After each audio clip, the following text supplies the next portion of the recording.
Wake up, wake up. It's Damon and Larry. You're already the 1-seed 49ers fan, so it's a take care of business, even though there isn't a lot of business to take care of.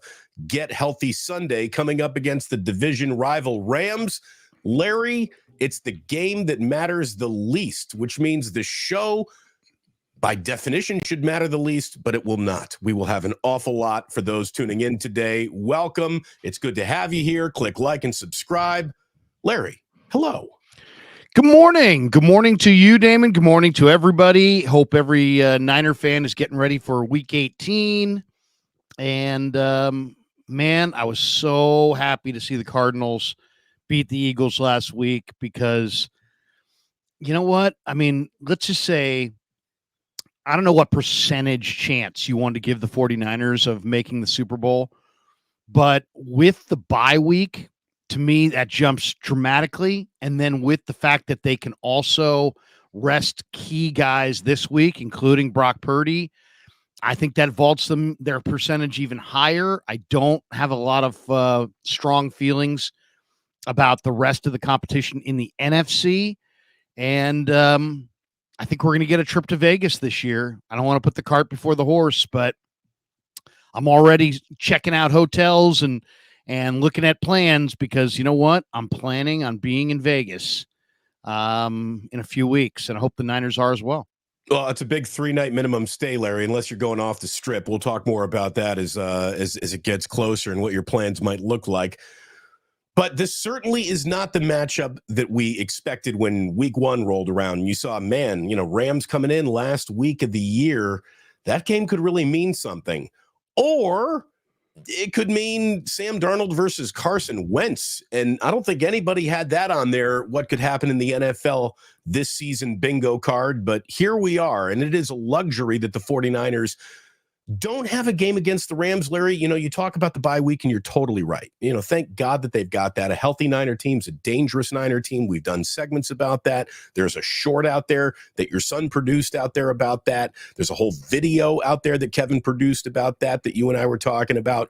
I really think that the Rams and 49ers rivalry, as lopsided as it might be in the win-loss column in the regular season to the Niners' favor, this is a game that can take a lot of starch out of you. It really is. Like if the Niners were in a gots to win the 1 seed, you're playing as hard as any football game you're playing in all year long. And for them to be able to get to take their foot off the pedal a little, and as we've also said, once that game starts, every single dude who's in between those chalk lines is going to be playing like that game really means something, because to them it will. You never want to put a bad game on tape, but the fact that this game comes without stress and that urgency and the nature of, well, you got to play with your hair on fire because you're trying to be a 1 seed. It's just, it's not as comfortable as slipping into a jacuzzi, Larry. The football's never that, but it really is the exact path that if you and I were talking about, well, what is the best way for a really good team to reach the Super Bowl? It's not just 1 week off, it's 2 weeks off. It's rest for everyone across the board and not playing that all in hard on your body game before you get to the postseason. Well, as you know, heck, it could be a preseason game against the Chargers, right? You could lose anytime you put on the pads. There's a chance that somebody's going to be lost for the year. Anytime you suit it up. That's why, there's Aaron Rodgers lasted 4 plays. Exactly. There's the non-contact injury. There's a lot of people, and I love Steve Young, and I love Steve Young's insights, and Steve thinks that maybe 3 weeks is too much rest for Brock Purdy. And I understand that. I understand where he's coming from, because Steve, really was a guy that when he was absolutely in full rhythm, like he was in the Super Bowl against the Chargers, there's no stopping him.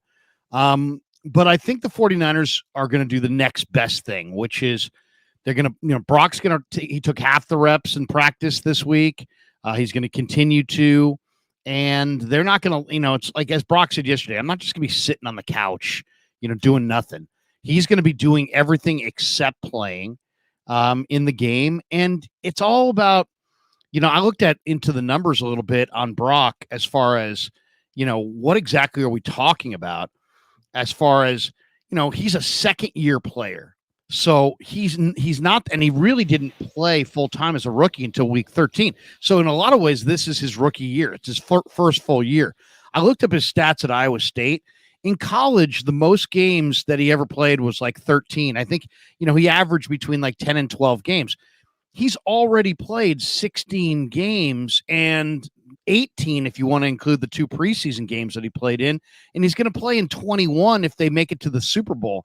And then when you look at pass attempts in college, the most he ever had was 475. He's already at 460. So I think, everybody's a little different. I think Steve in his advanced years probably needed those reps on the field to feel like he was in rhythm. And obviously it worked for him. He won the ring and played awesome in that game. But for Brock in this situation, I kind of believe that Kyle has the right approach, that it's probably rest is probably better than rust. And then what would you rather have? Would you rather potentially have Brock Purdy rusty in that divisional round in the first couple series, or potentially have him limited because of an injury or out because of an injury? And to me, that's a no-brainer. And, to compound on that, you want to talk about rusty? Who might be more rusty throwing a football than Sam Darnold, who apparently, hasn't run many plays outside of victory formation this year? God forbid something happened to Brock Purdy and you lose him in another postseason. These reps for Sam Darnold are an insurance policy. And like all insurance policies, you never want to have to call it in.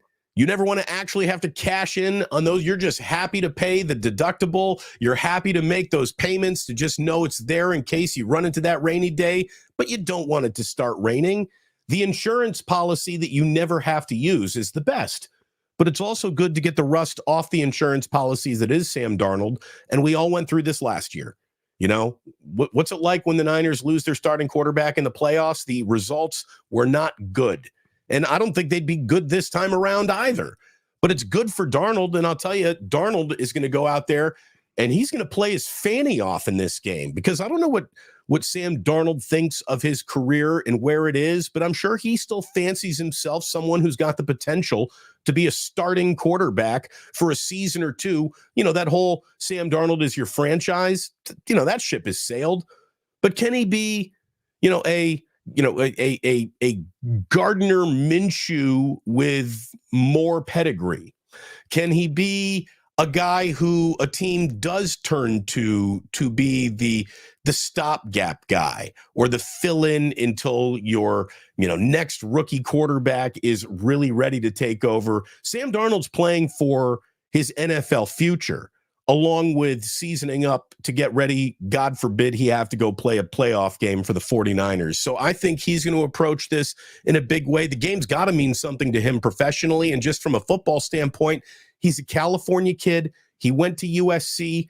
So he's already been, the head of the second most important team in the state of California in the sport of football. Now he gets to be the quarterback of the most important team in the state of California in the sport of football. He's the Niners starting quarterback, but for a week.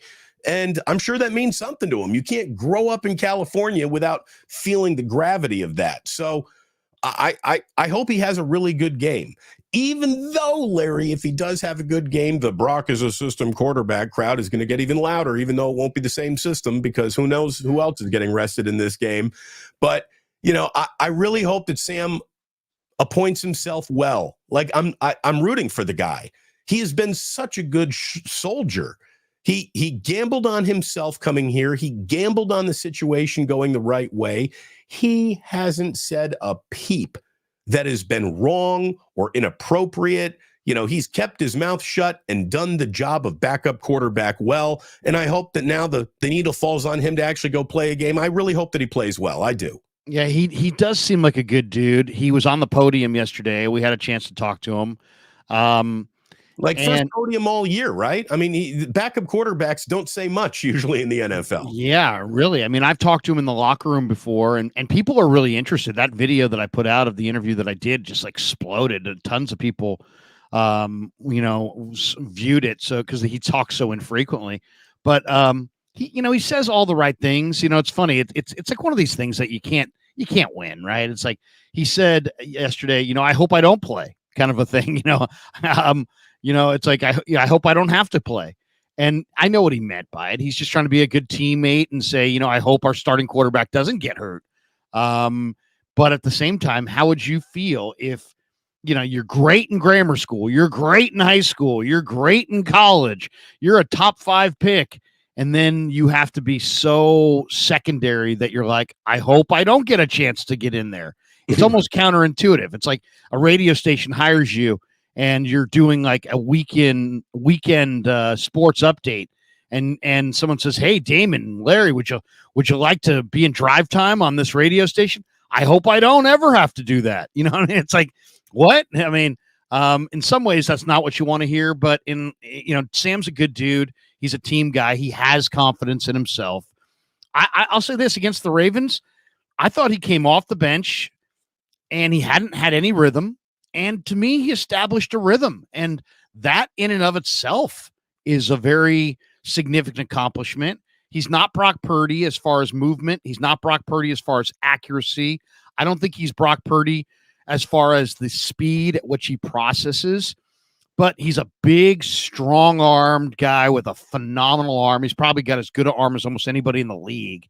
And the question I would have for you is, seeing the way things went last year in the playoffs in Philly, where literally Christian McCaffrey was taking quarterback snaps, would you play Sam 3 quarters and play Brandon Allen a quarter? Or would you give Sam all 4? I would argue that if you're really trying to get your entire football team ready for the playoffs, I think a 3-1 split between Sam and Allen works well for me. Yeah. What do you think? I'm good with it. Yes, absolutely. Yeah. Anything that you think might be the best thing to do should something go wrong in the playoffs, that's what I want to see the 49ers do in this game. I want to see Jordan Mason get his touches. Oh, no doubt. I want to. I mean, will we even see Juwan play in this game? I mean, he is having trouble getting out of this concussion protocol. Maybe they rest him just for precautionary reasons. I want to see Colton McKivitz have a good game, and he needs to play because Trent obviously would be the first of all linemen to sit down, if you can sit down, an offensive lineman, and they probably will. And look, Larry, before we get into the other elements of the weekend, the game, the season, Pro Bowl, whatever's, who else do you think is absolutely getting scrapped in this game? Because we know for sure, Kyle said the only guy who ain't playing for sure publicly on Wednesday was Brock Purdy. Have you learned any more about who is not going in this game? I would imagine Trent Williams would have to be the first guy drafted and that he ain't playing either draft.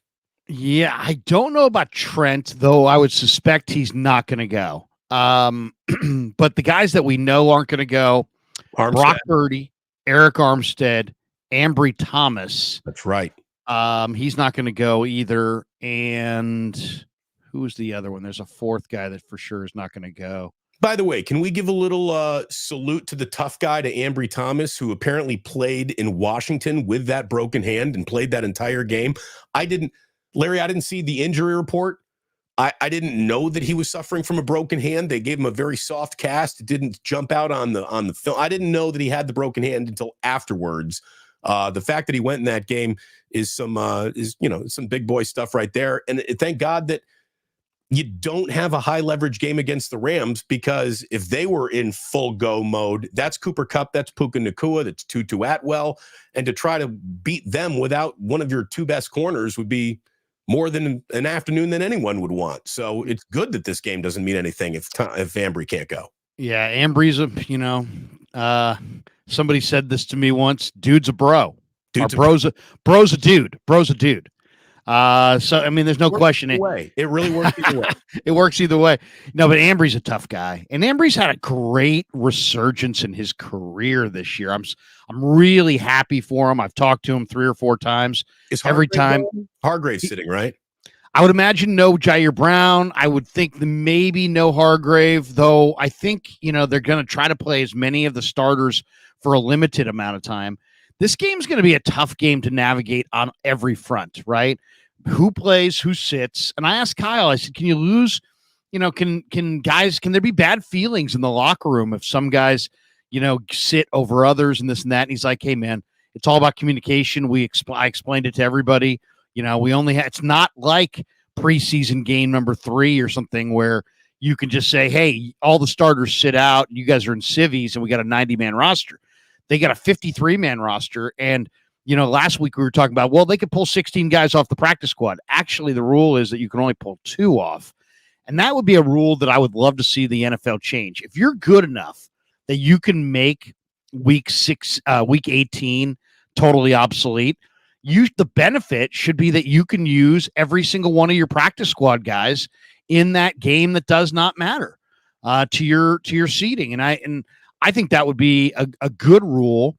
If that were the rule, you'd see everybody. You'd see Curtis Robinson and Eric Harris and Tay Martin and Jason Verrett and Willie Snead and Taylor Hawkins and Jeremy McNichols and T.Y. McGill and all. You'd see all these guys. Instead, they're going to have to pull 2. I was talking to Matt Barrows yesterday. I said, who are going to be the 2 designations? His guess was Jeremy McNichols, the running back, and Taylor Hawkins, the safety. I agree halfway with him. I would definitely pull Hawkins. McNichols, I would say, stay right there, young man. I got Mason, and I'll roll Mason. But and I would go with T.Y. McGill probably as the second guy called up, or if not T.Y. McGill, maybe Eric Harris, because I'm a little injured at safety. But this is a tough game all the way around, Damon, because you got to decide who sits and who plays. That's one. Then you have to make sure that when you take the starters who are playing out of the game, that they understand that you only have so many guys you can dress. So if there's an injury in the game, you may have to take a starter who played the entire first quarter and is sitting there on the sidelines in the second quarter. He may have to go back in the game at that point because of an injury, and that's a dangerous situation.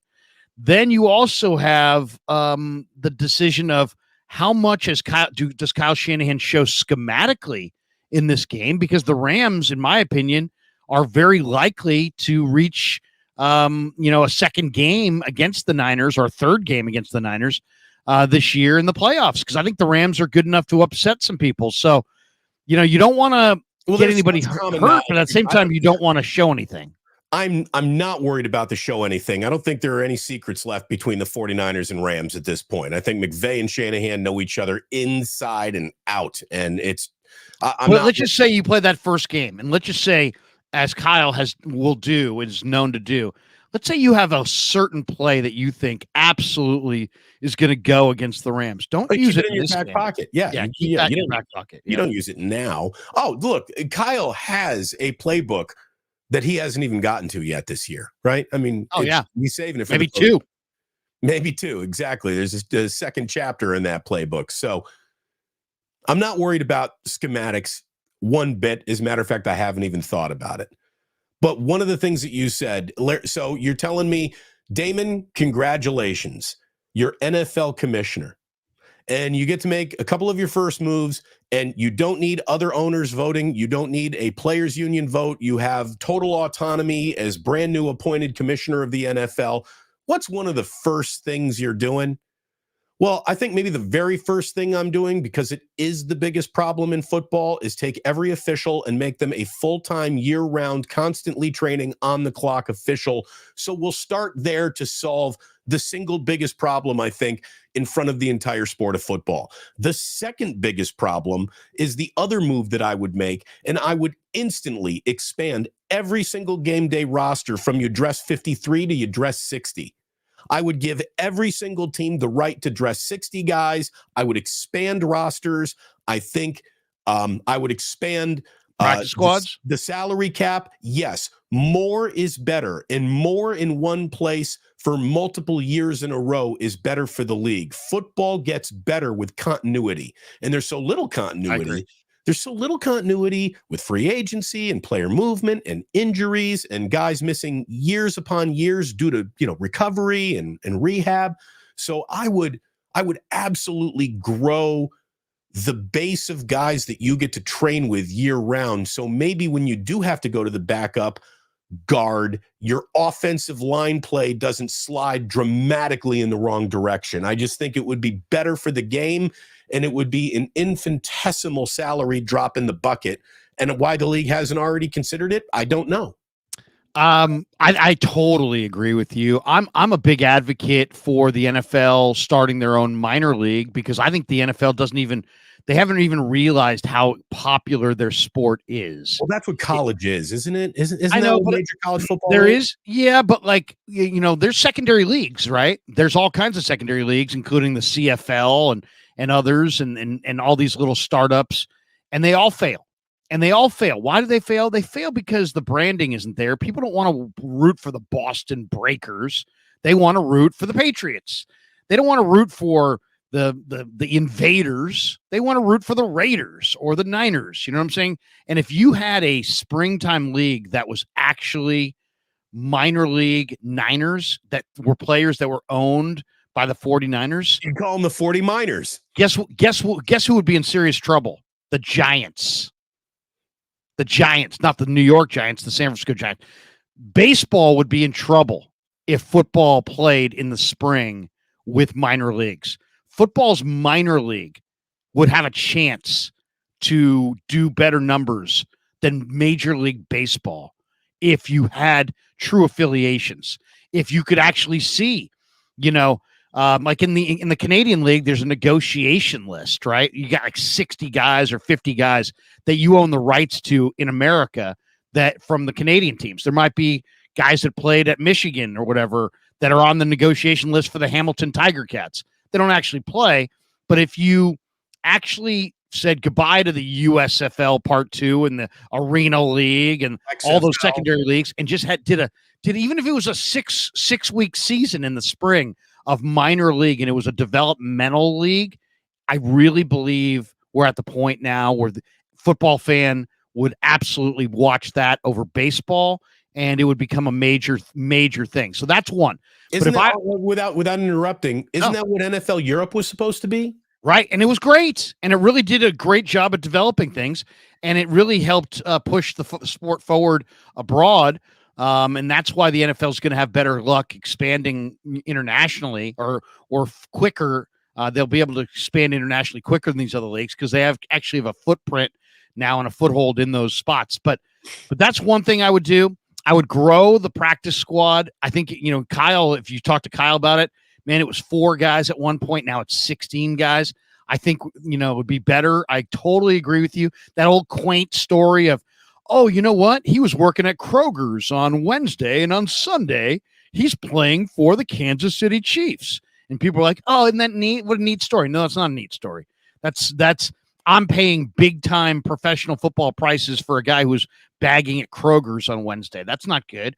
Make that guy a full-time guy. It's a multi-billion dollar industry, really. And it's growing probably faster than almost any industry in America today. And it's great that it had mom and pop roots, but let's embrace the future and grow this thing, because you're 100% right. Continuity means everything. All those practice squad guys, guess what? Guess what system they know? The one they're in. And that's why guys can be pulled off the practice squad, and the quality of the competition doesn't go down because they know what system they're in. So that helps. The other thing I think would be really great. System practice squad, guys, Larry. It's just a system practice squad. Yeah. The other thing I think would be an awesome thing for the NFL to do, and I think it would add so we got this from Dusty. Larry might get a side coaching job. Yeah. I might be the personnel director for the Niners minor league system, which I would love to do. Oh my God. Krugers? Oh my God. You want me to say goodbye to YouTube forever? Make me the GM of the Niners minor league team, and I'd be overturning every Indiana Hoosier, every Wolverine. Larry. I'd be every Gator. I'd be immersed in college football. It would be awesome. Larry, you'd have to make me the announcer of that team, and I will just unmercifully rip you. All to be like, I heard that Kruger wrote a name down and put it in an envelope. All I got to say about General Manager Kruger is he's not him. Not him. Not him. No, but I would say the one thing I think would add so much juice to the NFL is if the number 1 seed got to pick their first round opponent. Ooh. Because then it's personal. Then it's also strategic. And there's injuries in football. Jalen Hurts, let's say, goes down with a hamstring injury, and he's out for 2 weeks, and the Eagles are still in the playoffs. We'll pick the Eagles in the first round because we're going against their backup quarterback. You wouldn't know it. We would have wanted them, but now we do based on their circumstances. Right. Dale says GM Kruger can't shoot a jumper. Yeah, thank you. Debo told you. No, but I mean, how much extra juice would there be if hey, you know what? Be careful what you wish for, Niners, because we're bringing it. It would add so much juice. NFL head coaches would hate it because it would then put them on the spot. You chose this team. You can't even beat the team that you chose. But imagine how cool that would be and how much more. Because what do we love? We're watching a sport like football, right? There's already hard hitting. These guys are knocking each other's block off. Guess what makes it more interesting? There was a fight in the first quarter. Oh, yeah. These teams hate each other, and they already fought in the first quarter.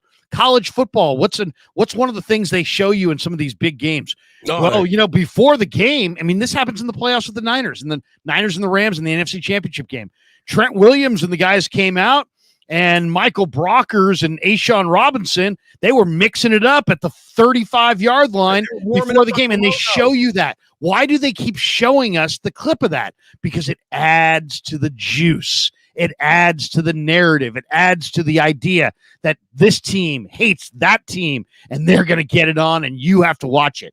And it's like, if you could pick your opponent, that's just, you're just turning the screws. Hey, guys, they wanted you guys. They chose you guys. They believe they can walk all. It would just add juice. Yeah. I think it would be phenomenal. Well, the only thing you need for bulletin board material is we're on the schedule. So that's pretty good. That would be an easy pivot right there. I've always thought that the NBA's All-Star game should be like a pickup game where, your entire 24 names are on the court, and then you literally have, the captains are going to be LeBron and Giannis or whatever, and they pick the teams right there. Guys go back to the locker room, talk for 10 minutes, and then come out and play. The only thing about that was so those guys are so freaking soft. They couldn't tell. It's like kids have to endure more than NBA stars at the All-Star game. When we were kids, all right, the coach would come out for PE. He didn't even think twice about it. All right, guys, hey, everybody line up against the wall. Hey, Bob and John, you guys are the captains. Pick teams, and let's get this going. Nobody thought anything about who's going to be picked last. What's it going to do to their psyche? Except in the NBA All-Star draft where they're like, we got to keep it a secret because somebody's feelings are going to be hurt. Right. We got to give the last player a truck or something to make them feel better about being picked last. Yeah, no, it's. What if Donovan Mitchell's feelings are hurt? Who gives a crap? The guy makes $35 million a year and he's awesome. He's like better than 99% of all basketball players in the world. What difference does it make if he gets picked last in the All-Star game?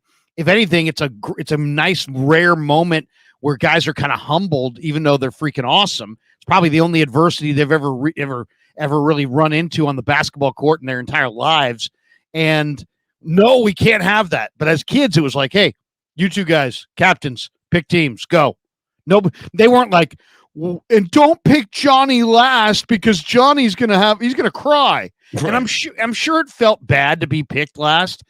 And if you played enough basketball games with enough different kids, there were times where you'd be picked first and times you'd be picked last, and you just wore it and understood it, and it just made you a better person.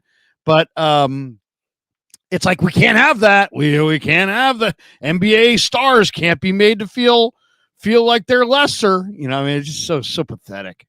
Welcome to Wake Up. Damon and Larry, hit like, hit subscribe. I know both of our channels are offering memberships, and I don't care where you're watching this, either on my channel or Larry's channel. It's great to have you here. Thank you so much for choosing to spend your Monday and Friday mornings with Larry and I as we sort of reinvent the wheel here on YouTube with a morning show that the Bay Area really needs around 49ers games. The Niners have won 12 straight, Larry, against the NFC West. That's tied for the franchise's longest streak in their division since the 1970 merger, for goodness sakes. But the stakes are very much off the table since the 1 seed is already secured. Now, looking at this from the prism of the Los Angeles Rams, there's really nothing for them to gain, and only the opponent changes that they would lose, but they still don't even know who that opponent is. So it's not like they're playing one way or the other, really. They can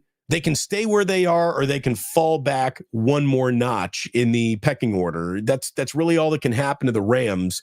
They're sitting a bunch of people. Yeah, they're going with Carson Wentz, who, by the way, you want to talk about could be a little rusty. Carson Wentz hasn't thrown a football in a game this year. 0 pass attempts, 0 appearances. I didn't even know Carson Wentz, honestly, was on the Rams roster until I looked at the depth chart thinking, all right, if they go to their backup, who's going to, Carson, well, yeah, I guess I even missed that. Oh, the Rams added Carson Wentz. Okay. So here's a guy who there could be a Joe Flacco element to him. Out of sight, out of mind for so long, you forgot that when he actually was healthy, he was pretty freaking good there for a while. So maybe Carson Wentz comes on out here and shows you what the second round of a draft really looked, second pick of a draft really looks like after all, after he's been humbled and just wanted an opportunity. And maybe he has a great game, but you're going to see no Cooper Kupp out there. I know he's not playing. Rookie Puka Nacua is chasing a couple of milestones, and I think will be allowed to maybe in the first half see if he can get those milestones. But after that, Sean McVay's got to get Nacua out of this game, you would think. He is 4 away from the all-time rookie receptions record, and he's 10 yards away from the all-time yards in a rookie season for a wide receiver. So Puka Nacua's got 4 catches and 10 yards to set 2 rookie records in a single season. So we'll see if he's given the opportunity to do that. Could be a lot of early targeting from Wentz to just get him in, get him out, get him his records, and then sit him down. And then are they going to go with Kyren Williams? I wouldn't run Kyren Williams a single snap if I'm the Rams in this game. Well, and McVay, I'll say this about McVay, he's consistent, right? Because this is the guy that never plays his guys in the preseason at all. And he's sitting a bunch of guys here, almost to the point it makes you wonder if they prefer to play Dallas instead of Detroit, because it seems like they would line up with Dallas better or more likely if they lose this game than Detroit. For the Rams side, no Cooper Kupp, no Joe Notaboom, no Tyler Higbee. Stafford's sitting. Kyren Williams is sitting. Aaron Donald is sitting. Jordan Fuller's sitting. By the way, $5 to anybody who, without looking, can name a Ram defensive player that's not Aaron Donald. If I say name a Rams defensive player that's not Aaron Donald, and you could come up with anybody, you probably deserve $100 for every name that you can come up with, not named Aaron Donald. If you can name the entire Rams defense without Aaron Donald, 1, you probably need help. 2, you're probably single and without children. 3, you're the biggest NFL fan the NFL's ever seen. I mean, this is the ultimate no-name team of all time here on defense. There's only one name. Honestly, Larry, I got to go to the depth chart. Of course. We do this for a living. I had to go. There's only one name that I knew for sure that I didn't have to look up because I know he's there, only because we used to talk about him all the time, and it's Akilla Witherspoon. Yeah, Witherspoon's there. Outside he's the one guy. I couldn't tell you. And not only could you not name these guys, if they walked in the room, you wouldn't know them from a guy just walking around at TJ Maxx. You know what I mean? It's like a bouncer. Seriously, this is the Rams defense alignment. against the Niners probably in this game. Jonah Williams, Kobe Turner, and Laurel Murchison up front. Michael Hawk, Christian Rosaboom, Ernest Jones, Byron Young at linebacker. Rosaboom? Rosaboom. That's old man Rosaboom's kid. Oh, dude, the Rosabooms. That's a lineage of great Rosabooms. Yeah, I mean, remember Krug and Kipe, when they didn't know somebody in spring training, they would just say, yeah, that's old man blankety blank's kid. Yeah. Akella Witherspoon, there's the one name. He's like incredibly well known. John Johnson, who's a good player, but I mean, very forgettable name. Kobe Durant, Quentin Lake, and Russ Yeast. I knew Kobe started too. I knew Kobe. I knew that because it's two NBA players smashed into one. Yeah, Kobe Durant, Kobe, Kobe. Right. Yeah, I mean, but I'll say this Rams team is real offensively when they're full strength. And I will say this too. Akella Withers or Charvarius Ward, Mooney Ward held court in the locker room yesterday. And people were asking him a little bit about, Brandon Ayuk and not making the Pro Bowl. He's a Pro Bowl alternate. And he said, there's one receiver who made it that I know Brandon Ayuk should have made it over, but I won't name him. He'll remain nameless. And I know it's Puka Nacua because Nakua's a rookie and Nakua's got 1,400 yards. He's been great, but he's done it, Damon, far less efficiently. He's got close to 150 targets where, you look at Ayuk, he's got like 1,300 and change yards, but he's done it on like 97 targets. I mean, it's literally almost a third less targets than Nacua, and yet he has almost the same number of yards. Ayuk should have made the Pro Bowl over Nacua. He should have. Yeah, Nakua's a nice story, don't get me wrong. BYU kid, rookie, 5th-round pick, great story. Brandon Ayuk's a better player right now. He absolutely is. It's more than a nice story, Larry, and the NFL does try to at least frame history as it's happening sometimes, and the greatest wide receiver rookie season of all time, I think, needs to be acknowledged. Maybe pay your dues, though. I mean, Ayuk's paid his dues. Ayuk's had a better year, really. I think Ayuk blocks downfield with a vengeance.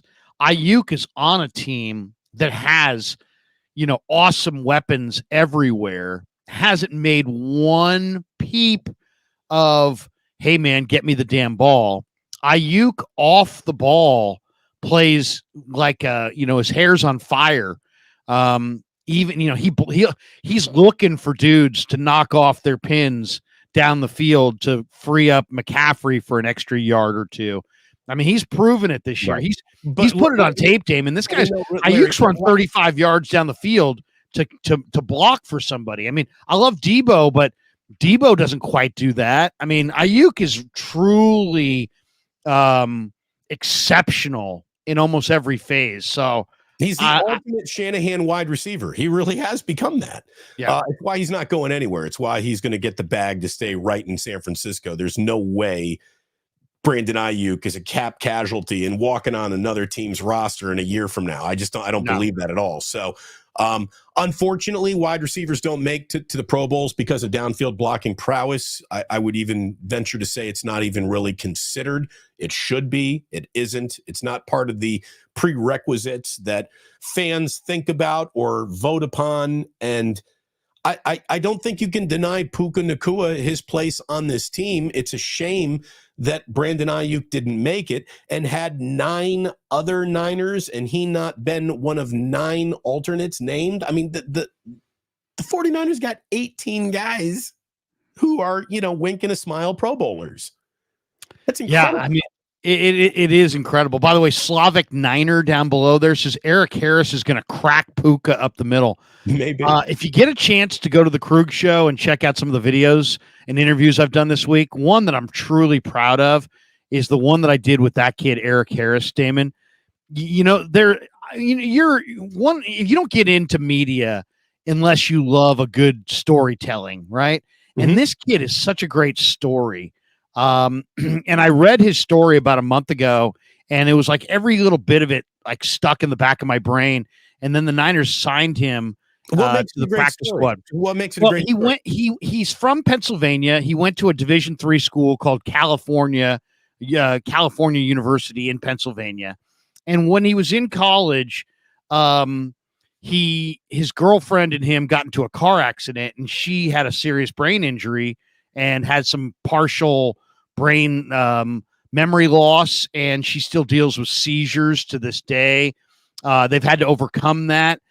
He was always an awesome athlete, but he kind of got passed over. He's a Division III guy, so he's working at a potato chip factory there in Pennsylvania, mixing the cornmeal. He was telling me about it, and he had some job on basically like an assembly line of a potato chip factory. Kept working out, kept Did he name the chips? Did he? What chips were they? He didn't name the chips. I'm not sure what. I should have asked him, but yeah, and he was working at the potato chip factory. He reads about the Hamilton Tiger Cats of the Canadian League holding a workout. He had to pay $80, take a day off of work. He went to the Hamilton Tiger Cats workout, made their team, earned a spot in the CFL, got noticed by NFL scouts, eventually found his way to the NFL, I think with the Saints, Falcons, and then went to the Raiders, got a contract for, as a special teamer. He excelled there for over $1 million, took care of his family. His wife is still recovering from the injury. He's now 33. He's got 4 kids. And he's still dreaming the dream and living the dream. And the Niners picked him up, and he may get a Super Bowl ring this year. And he's a good player. He's a special teamer, backup safety type, but he's athletic. He's a great guy. I did about a 10-minute interview with him. I would encourage all of you guys to go check it out on the Kruger show under the videos, and got a lot of great responses. A lot of Niner fans really love the fact that, I unlike everybody else who just runs right to 5 different guys, Juice, Kittle, Purdy, Warner, the Debo, right, stars and talkers, the stars. Yeah, exactly. I have because I'm down there and I don't have anybody telling me what to do. I can do anything I want. I'll go up to the guys who nobody knows anything about, that, only because I'm kind of sick do I know these stories, and I'll interview these guys. And a lot of the fans in the comments will be like, "Hey man, I love that you're bringing to light some of these backup players." I talked yesterday for about 10 minutes to Javon Kinlaw, and we talked about fishing and the holidays and his 2 little girls, and there's just a lot of good stuff if you take the time to kind of go around the locker room and talk to John Feliciano and talk to Aaron Banks, and go. There's great stories everywhere you look. Talk to Cleveland Farrell. Talk to Logan Ryan. I talked yesterday to Samuel Womack about Toledo and the Barstool broadcast of Toledo and Wyoming. And, there's a lot of great little stories around the locker room if you take the time to kind of fish them out. And I think it's good stuff. I enjoy it. I hope the Niner fans enjoy it. You can check it out on the Kruger show. I'm going to do the one thing that I hate doing. I'll give you a compliment here, Larry. And I always thought that this was one of your, we all have strengths and weaknesses as broadcasters, as former radio guys. I always thought that you took interviews out of that formal designation of an interview and you turned them into conversations. Like, I think that's the goal. That's one of your best strengths as an interviewer. It ceases being an interview and it becomes a conversation, and there's a give and take. It's not just me taking information from you. You get to know people, they get to know you a little bit, and there's an informality. Is that what I'm looking for? There's not all interviews need to wear 3-piece suits. Some can wear a t-shirt and jeans. Your interviews wear t-shirts and jeans, and they're very comfortable. And I'm done being nice to you for the rest of the show. You suck. I appreciate it. But you know what? I've been accused at times of asking questions that are too long.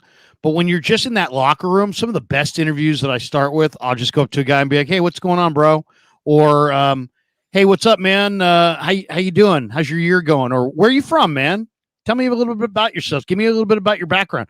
Just the short, quick question where they're doing all the talking and you're just kind of right reacting off of what they're saying. One of my go-to, I don't know this guy very well. I'm trying to just peel back a few layers of his onion and get to know him a little bit better. I'd always drop tell me about your hometown.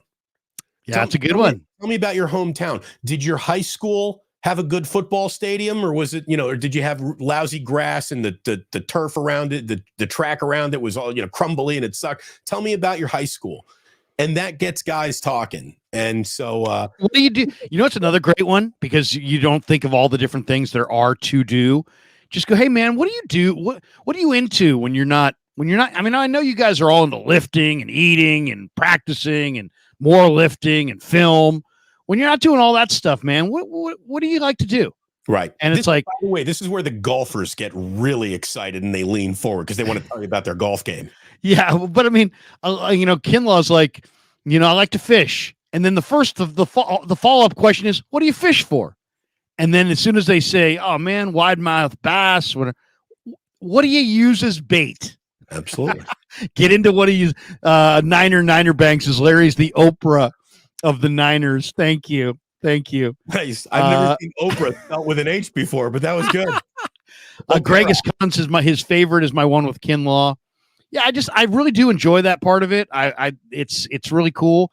And somebody came up to me one time and said, do an interview like you're making a friend for the first time.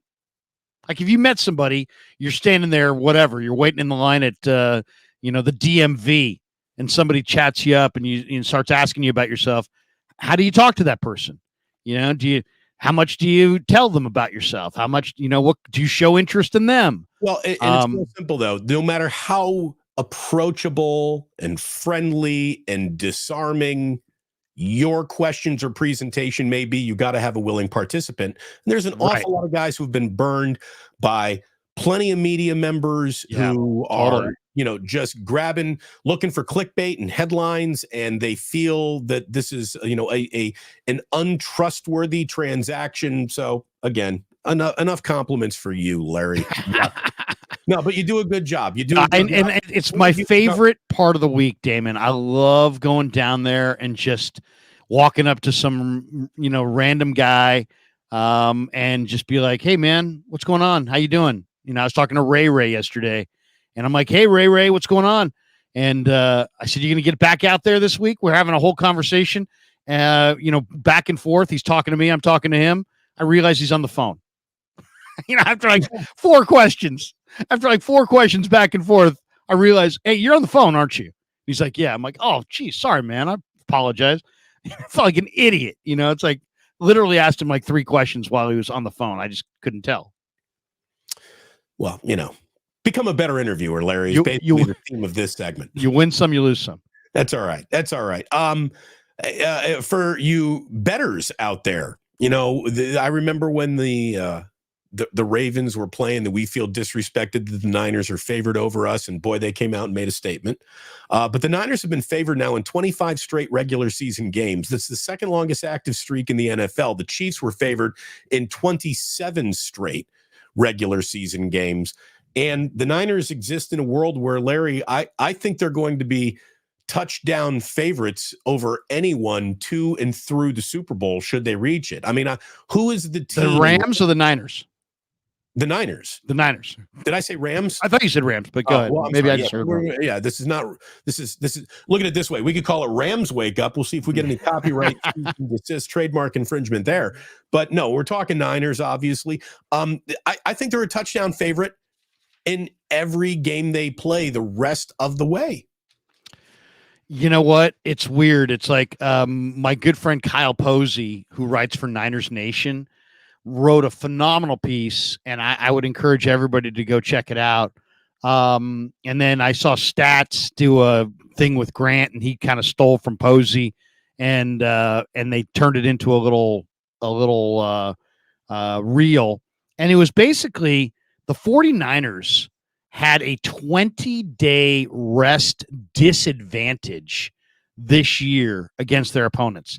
Their opponents collectively had 20 more days of rest than the 49ers. And yet the Niners had a league high 11 double-digit wins and had the best offense in the NFL. and they got the second highest point differential in the league to Baltimore, who's number 1.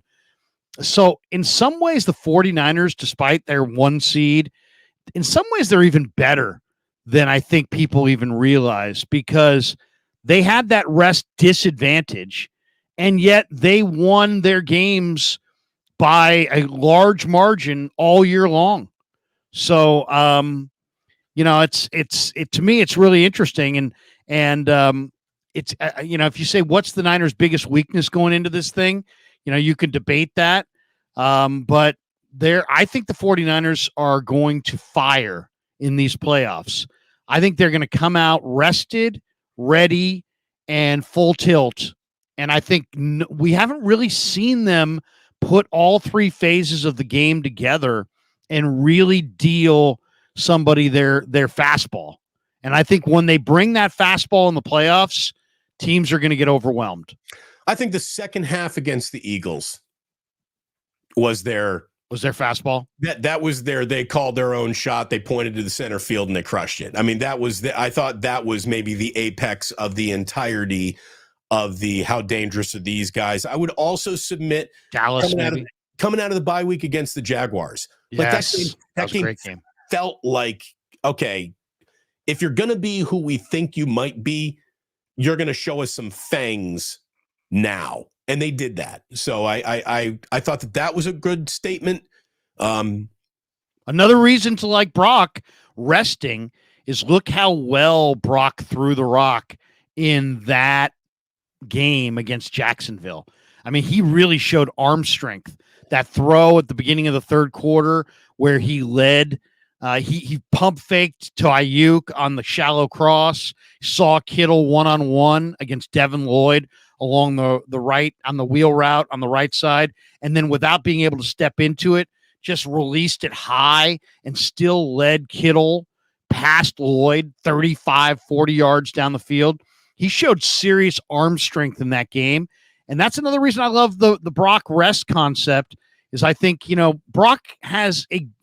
Brock's got enough of an arm, and people who said he didn't were wrong, but he shows different arm strength at different points in the season. And I thought in that game in particular, after a week of rest, his arm looked remarkably fresh and he made some big time throws. So we know he can throw on time and we know he can throw with accuracy, but if you can mix in the power part of his arm, I think he's the complete thrower.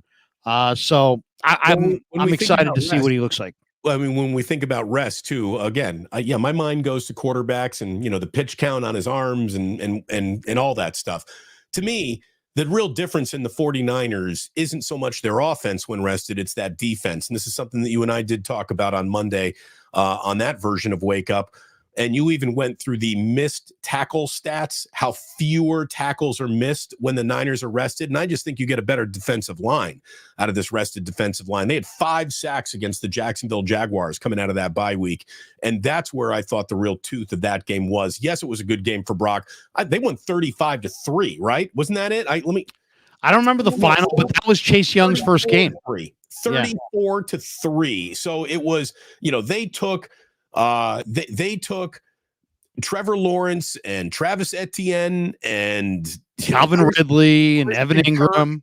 Yeah, and they just turned off the spigot of whatever they wanted to do offensively.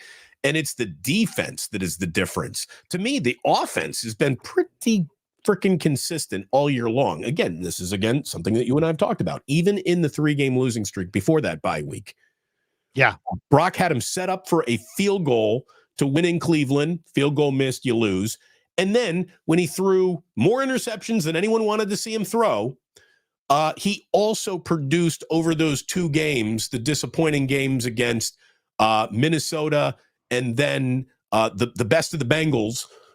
He still had over 700 yards of offense from the line of scrimmage. Brock did between his arms and his legs in those games. So bad afternoons still produced 700 yards of offense just on Brock's arm, and legs. So the offense has been there all year.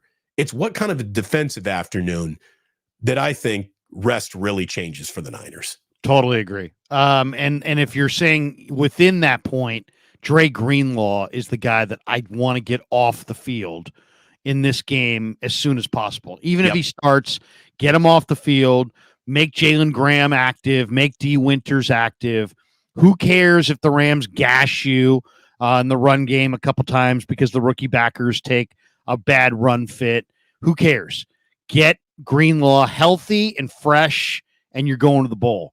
He's that good. He should have been a Pro Bowler. He's an alternate. He's never been a Pro Bowler, which is absolutely amazing. It's amazing that on one team, Fred Warner consistently gets recognized as a Pro Bowl player around the league. Dre Greenlaw has consistently not, and yet they're literally equals. I mean, I watch every game. I roll that thing back and forth. Dre Greenlaw's every bit the linebacker that Fred Warner is. Warner's a little bit better in coverage. Greenlaw's a little bit more physical. Greenlaw's a little bit better breaking down in space. Warner's a little bit more of the let's go guys, set the tone verbally and emotionally. But they're both Pro Bowl linebackers, and it's like the league only recognizes Warner, and they don't ever recognize Greenlaw. And Greenlaw is he's a bad man. I mean, he really is. And you know what? He doesn't give an S about it. I've talked to him about it. He would love to be recognized, but he's all about the team, and he's all about the W. He will play hurt, and he lives to just rock guys. And those are the kind of guys that I love to be a fan of. And to me, Damon, if Greenlaw is going at full tilt, nobody stands between the Niners and the bowl. So there are two kinds of construction crews. There's construction crews that build shit, and there are construction crews that take shit apart, right? So they're a deconstruction crew. Fred Warner is the foreman of the 49ers deconstruction crew, but Dre Greenlaw is the wrecking ball. Yeah, I mean, he really is. So they play with a different oomph to them, with a well-rested, my shoulder, my knee isn't barking at me, Dre Greenlaw. So, yeah. And these guys are such freaks as far as athletic ability. I mean, Greenlaw had a game where he hurt his shoulder, hurt his ribs, hurt his thigh, and rolled his ankle.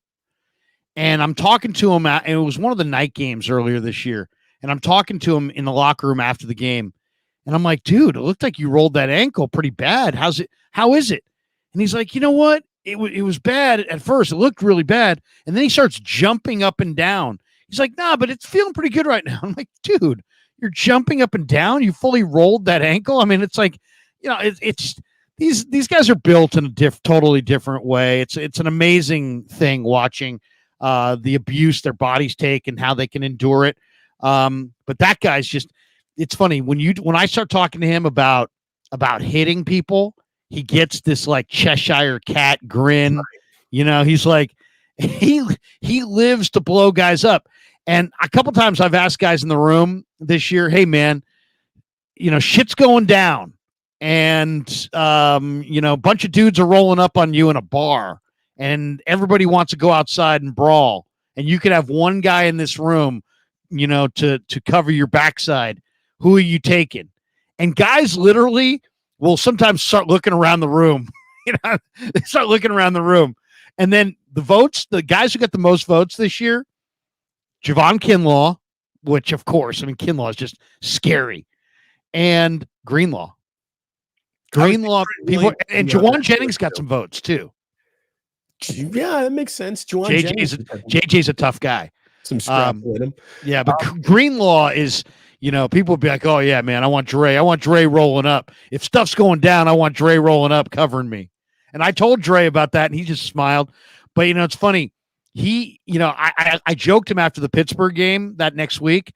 I'm like, in the second half of that game, Dre, were you allowing receptions in front of you just so you could hit guys? Because he seriously, I mean, they played a soft coverage, and he got some major hits in on Najee and the Steeler receivers in the second half of that game. And he wouldn't cop to it, but I asked some of the other guys, and they're like, yeah, I think he might have been allowing a little extra space because it's week one he wanted to hit. A couple of comments that I'm seeing, Larry. First of all, a very nice compliment from Jesus Manuel Menea Garza, who says, I'm enthralled. Thanks for the great NFL YouTube show. So much better than Bay Area Sports Talk Radio. By the way, I'm in the DFW, the Dallas-Fort Worth area. Gracias. Well, thank you very much. I appreciate it.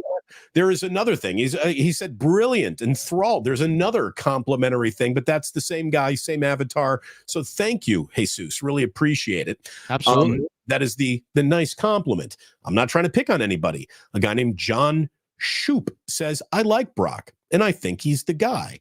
But he's never shown arm strength, in my own opinion. He can make most of the throws he needs to, but it's a bottom 5 NFL arm of all NFL starters. John, the key there was your phrase, in my own opinion. Your opinion is wrong. I'm sorry. Brock Purdy and arm strength, there's no question there. He's got all the arm strength any quarterback needs.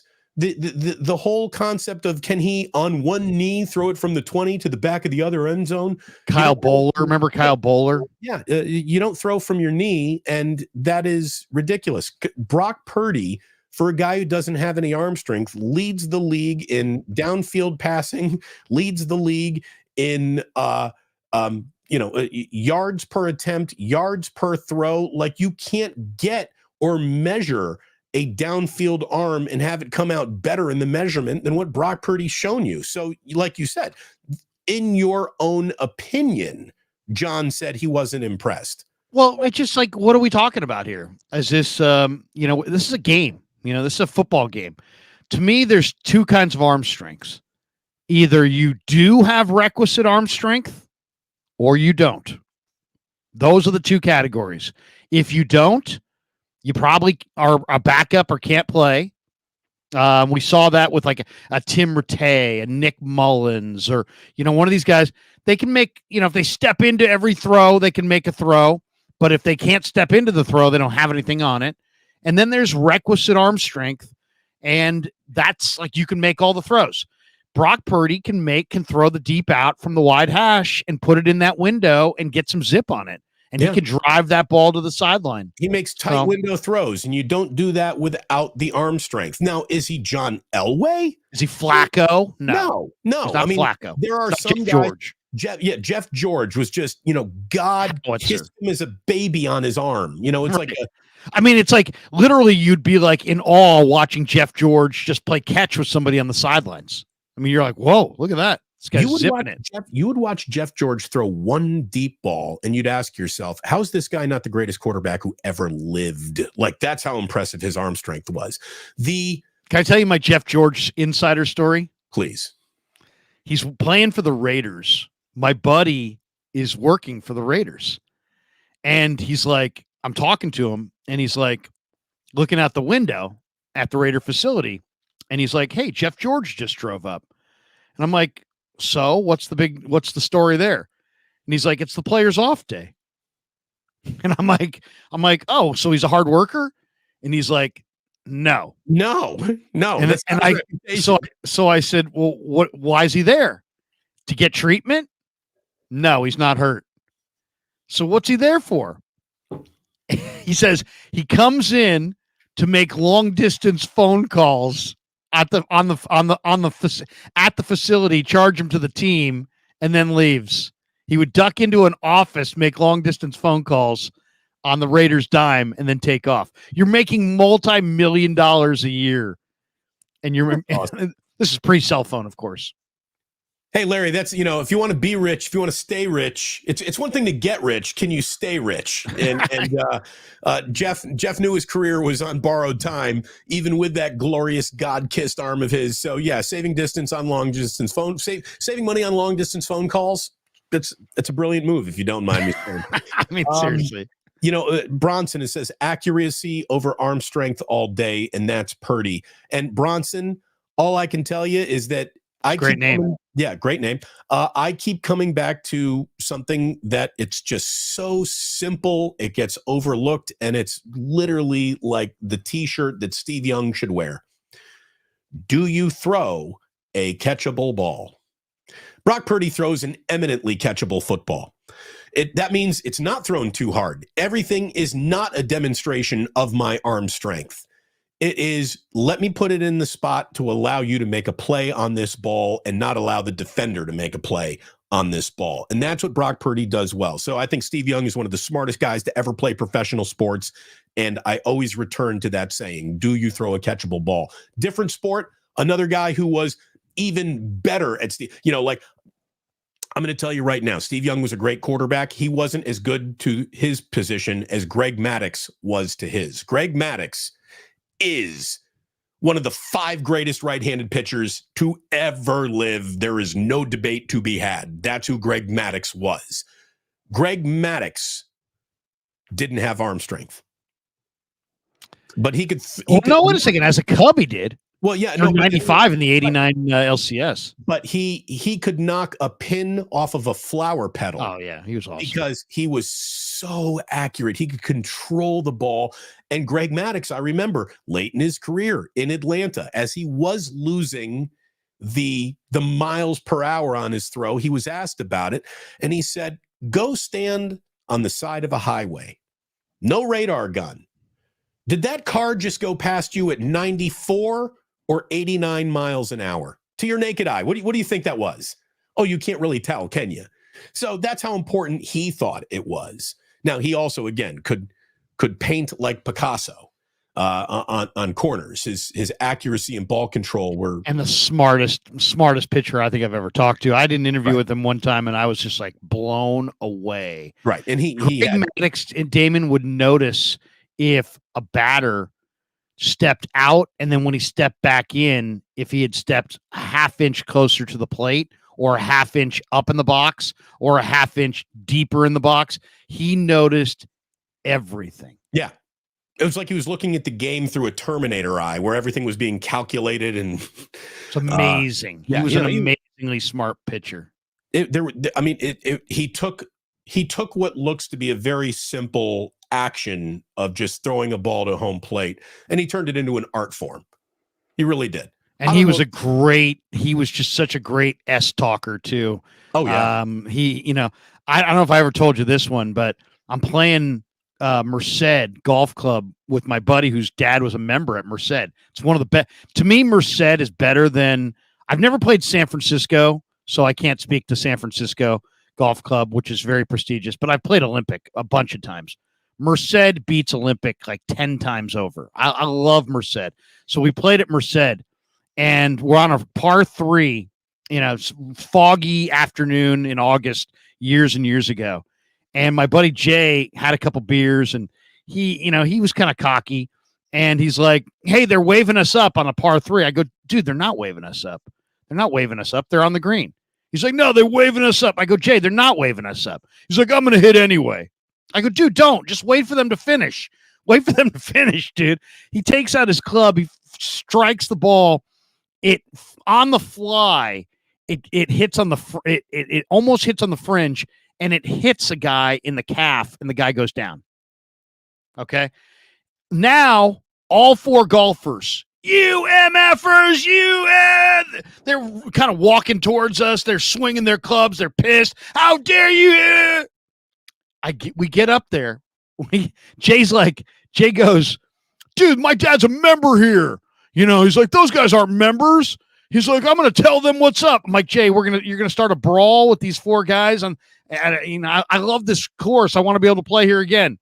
He's like, "Don't worry about it." We get up there. Greg Maddux. You muted yourself. I don't hear you. I'm not hearing you at all. Mission control. Well, I'll finish the story as you get your mic back. There we go. Oh, there you go. Greg Maddux. Glavin. Don Sutton and Steve Avery. And he hit Don Sutton in the calf. And Don Sutton is really recognizable at this time. He's super tan with like a white afro. Yeah. It was like an afro. It was like a white afro, but he's super tan. And these guys are swearing at us. And I'm like, "Dude, It's Maddox and Glavin and Sutton. I'm sorry, guys. What are you guys doing hitting up on us? We didn't call you out. Oh, my God. It was classic moment at Merced.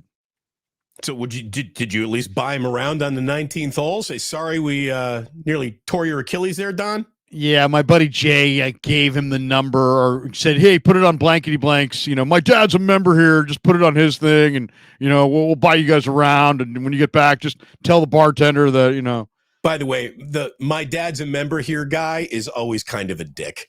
Of course. To be honest. My dad's a member. What do you think the Olympic Club's filled with? It's filled with the failed sons of rich people who sit there and what do? I do nothing. I collect money from my parents and I play the Olympic Club every 5 days a week. What do? I'm a golfing parasite. What do you do? I'm the dumb kid in my family, so I just play golf here at the Olympic Club because my parents wanted to make sure that I stayed off the streets. Right. It was golf or jail. I chose golf at a very early age. And by the way, have you tried the Wild Bill hamburger hot dogs? They're fantastic. At the Olympic Club? Yes. With the hot dog burger? The hot dog burger, the Wild Bill burger. That's very good. Very good. Touch overrated, but it's a little overdone, but there's something about a burger and that's shaped in a hot dog that's wrapped up, and you don't have to put anything on it because it's all got all the condiments, including relish, already on it. Well, and there's something about being outdoors, Larry. If I handed you like a warm can of beans at your dinner table, you'd be like, "What are you doing?" If I handed you a warm can of beans while we were sitting around a campfire, you'd be like, "These are delicious." Oh my God! Right.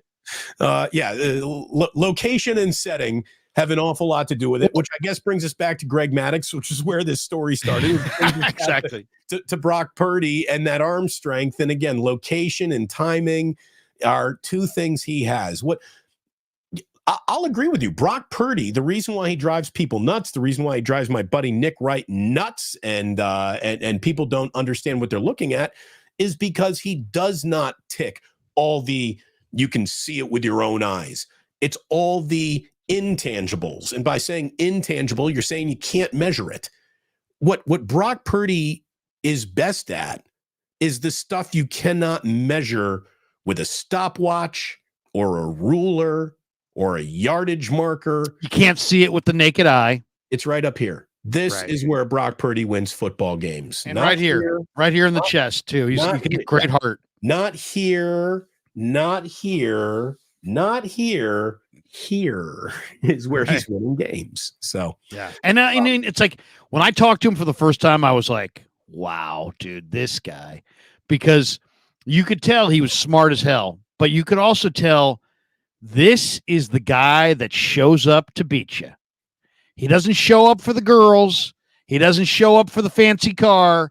He doesn't show up for the popularity or the fame. He shows up for the W.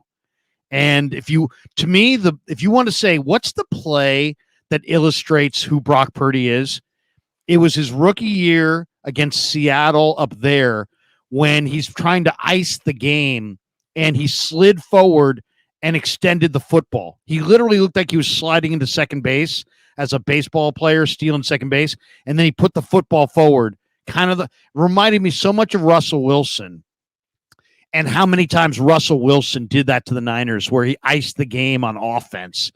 Brock Purdy's the kind of guy that you can put the game in his hands in the fourth quarter with a lead, and he's going to work that play clock down to 1. Why? Because he wants to win. And he's going to make all the right plays. Why? Because he wants to win. And he's passionate about winning. And he understands you win and everything else takes care of itself. Right. It's funny when we talk about the two greatest quarterbacks of all time, you're doing really well, whether, if your coin has got Montana on one side and Tom Brady on the other, your coin is nearly perfect, right? That's no matter which way that coin lands, whether it be Brady up or Montana up, you got yourself a hell of a quarterback. Neither one of those guys checks the boxes of specimen. I mean, John Elway to me, was one of the single greatest quarterbacks in terms of what he actually accomplished, and then just physical, raw specimen. John Elway was basically Lamar Jackson with his feet before any quarterback was even allowed to play like that. John Elway was the single best athlete on the field, no matter what field, no matter who was on the field with him. John Elway was the best athlete on that field. And he had one of the single all-time kissed by God arms ever given to a human being. But John Elway is not on the who's the greatest of all time coin for a lot of people because he ran into that Montana guy in those Super Bowls. And people are like, well, the Niners were totally dominant. Well, they were totally dominant, but John Elway played terrible in Super Bowl 24. He did. He also had a coach who was turning around and giving the ball to Sammy Winder 25 times a game instead of letting just John air it out. I mean, you had a coach who was coaching against the strengths of his own team. When you had John Elway, and this was before any quarterback was allowed to drop back 45 times in a football game and throw it. Like, that didn't happen when John Elway was playing. 25 throws was, you threw the ball a lot that day in the NFL back in those days. And the Denver Broncos would continue to hand the ball off to nameless, faceless running backs instead of just having John Elway take over a football game. It's so funny. Gary Nelson says, Brock is a winner. Tell the story about Brock's golf game wanting to beat Josh Allen at golf. It wasn't Josh Allen. I mentioned to him that Brandon Allen, the Niner third-string quarterback, I walked up to Brandon Allen. I'm like, hey, you ever drag Brock out to the golf course? And he's like, no, man, I would take his money. I'm the best golfer on the team. This is Brandon Allen saying this. Brandon Allen's a pretty cocky guy in his own right. And so next, this is like, tells me this in an interview, like on a Thursday. Well, Brock is then at the podium like 10 minutes later. And I'm like, hey, Brock, I was talking to Brandon Allen. He says he's the best golfer on the team. And he said that he would drag you out there, but that he would just take your money, that you're not any good at golf. And Brock goes, well, I spent a lot of time on the golf course, but I was always fishing the ponds out there, and my dad would be playing and I'd be fishing at the pond. And he's like, and my elbow, of course I had the elbow deal this off season, so I didn't get a chance to play a lot. He's like, but when I get my elbow right, I'll get healthy. And then he finishes with, and I'll take his money. I mean, it was awesome. And it was like right there, I'm like, you know what? This is what makes Brock Purdy Brock Purdy. It doesn't matter if you're playing Monopoly or if you're playing his ninth best sport, or if you're just talking about messing around playing golf with your third string quarterback. He wants to win. And dude, we've all met people like that. My son Kevin is a little bit like that. As a kid, he's just insanely competitive. Just like one of these kids that just has to win, wants to win. If he doesn't win, he's not happy. It's just like it's not everybody has it. Some people they just want to play, and they're cool if they win, they're cool if they lose. Well, those guys don't typically ascend to be NFL quarterbacks. You got to live for the win. Well, I'll say this about Kevin. Kevin has taken it upon, like, he's very competitive, even in this endeavor. He takes the growth of my YouTube channel personally. He does. Personally. He is not just doing this because I'm working with you and his dad, and he's trying to do a solid for one of his dad's buddies or anything like that. And he's not doing this because I broke off a very menial dollar amount at the beginning of the year to say, thank you for your time, young man. Instead of going out and partying, you're going to be working on a few videos for me. Here's some money for beer while you're in college. He's doing it because he sees, oh, Damon had 10,000 subscribers, and then I crushed it in the month of December with some highlights for him, and now he's sitting at 15, and I want to keep this thing going. And he wants my channel to grow as much as he wants your channel to grow because his fingerprints are on it, and he takes that shit personally. And I'll tell you, he has talked to, my wife, Jillian, about his career, as he thinks of going into tech or whatnot too, and she walked away going, bet on that, kid. Yeah.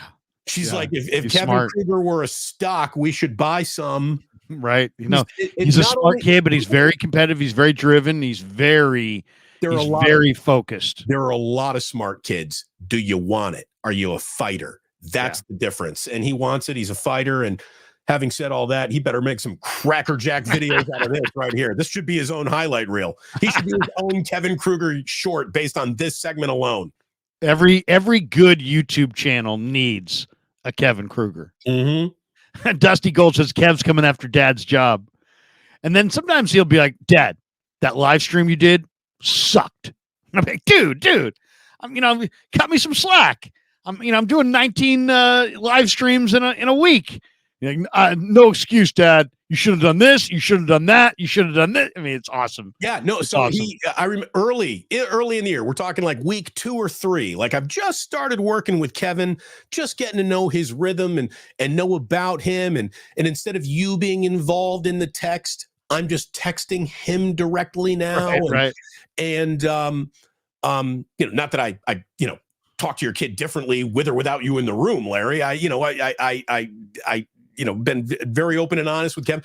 And I remember early on, he would send me something and then I would rename the video what I thought was the better name. Right.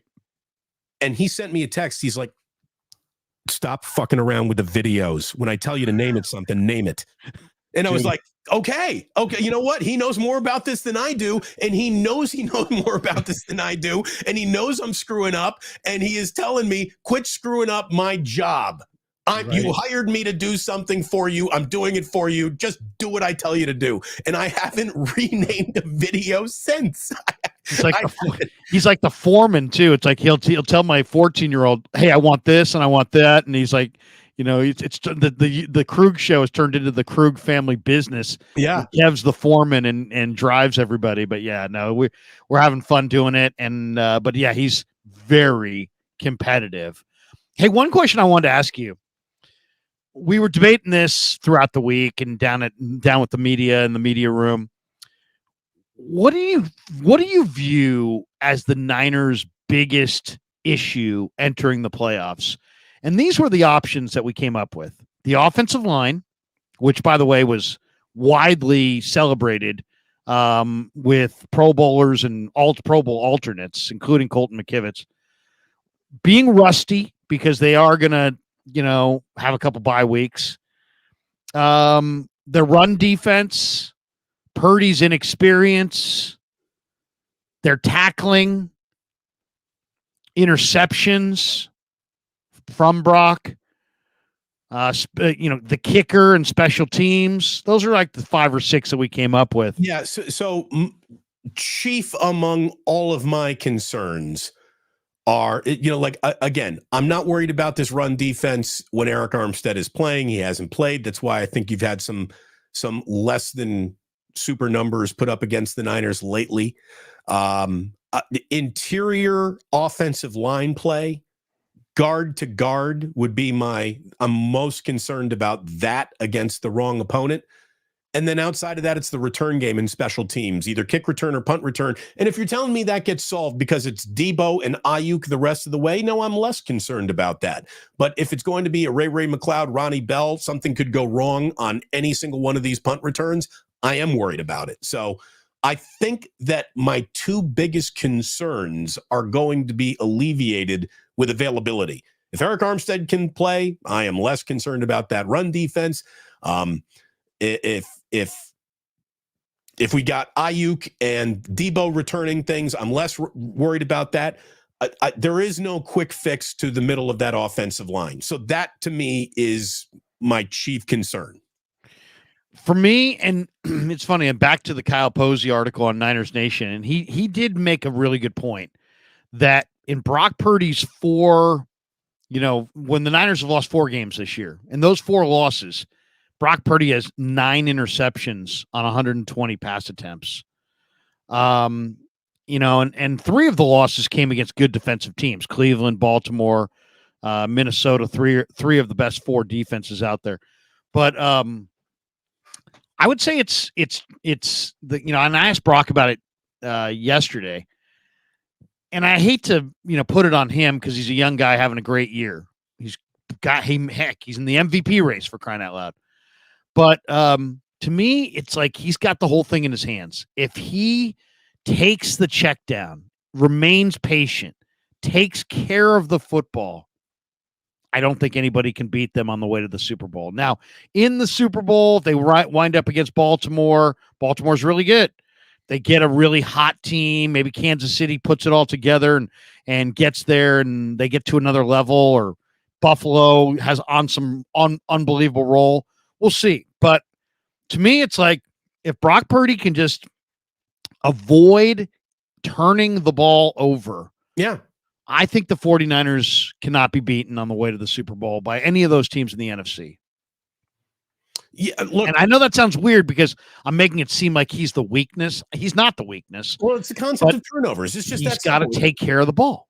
If you give another team an extra possession, if you give another team generous field position, you're asking for it. And if the Niners don't do, how about this? They're good enough to beat anybody, even if they do step on their own dick once or twice. So if they avoid stepping on their own dicks, they're really hard to beat. It's just that simple. If you don't turn the ball over, you are going to win in this league more often than not. On that one stat alone, forget about passing yards, who was better in the red zone today. If you don't turn the ball over, chances are you've won that game. It's amazing how common those two things. Didn't turn the ball over, won the football game. It's incredible how often those two go to lunch together. Especially in the NFL, because in college you might have 15 possessions. Exactly. In this last game against the Commanders, I think the Niners only had like 7 possessions in the entire game.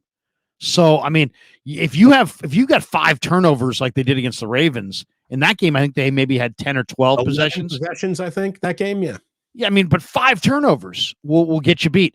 The thing that I'll take a chance with, and what I would say to if I was Shanahan and I was talking to the team, I would say, guys, look, between the weapons that we have and the defense that we have, and Mitch Wishnowsky, who's absolutely a major threat. Could have been a Pro Bowler too. Yeah, I mean, he can put it inside the 20 with the best of them. You give teams, a Wishnowsky, make them drive 80+ yards against this defense, and just don't turn it over with the offense that the Niners have. I don't think anybody can beat you, and I don't think anybody can beat you in either conference. If you just don't turn it over, and you can have Wishnowsky pinning him and a healthy Greenlaw. And a fresh, Armstead's got to be back. Armstead's a big one too. You got to have Armstead. But if you have Armstead, a fresh Greenlaw, you don't just absolutely, urinate down your leg in the secondary. The Niner defense, the Niner offense, and Wishnowsky is too much for everybody else, I think. By the way, 9 possessions against the Washington Commanders. 9. So, but one of those was the kneel down at the end. Yes, it was. So you're talking about really 8, right? So that's not. I mean, if you think about it, you get 8 possessions in an entire NFL game. So guess what? You turn the ball over 2 or 3 times, you're in a world of hurt. You turn the ball over 5 times, like they did against Baltimore. It's hard to win. So just take care of the football. As much as I'd love Brock Purdy to stay aggressive, if there was one thing I would say to him is to take the check down sometimes. Right. Err on the side of caution. It can't go broke taking a profit. Throw the ball away. I'd rather have if I can have a 5-minute drive that results in a touchdown, that's great. But guess what's even better? An 8-minute drive that results in a touchdown. Now you're getting conservative over there, Shanahan. Well, I'm just saying, especially in the playoffs and against some of these teams that that have explosive offenses. Like if you get the Rams, let's say you get the Rams. What scares you about the Rams? To me, what scares me about the Rams is Stafford, Kyron, Puka, Cooper Kupp, Tutu Atwell. That's what scares me about the Rams. So I want those guys standing on the sideline, twiddling their thumbs and holding their helmets. Right. I don't want them on the field. I want them win the time. And here's the other thing. That means you're playing complementary football. If you can hold the ball as much as I'm envisioning they potentially could, guess what? That makes your defense all the more electric. That means they're coming, they're fresh, and they're firing.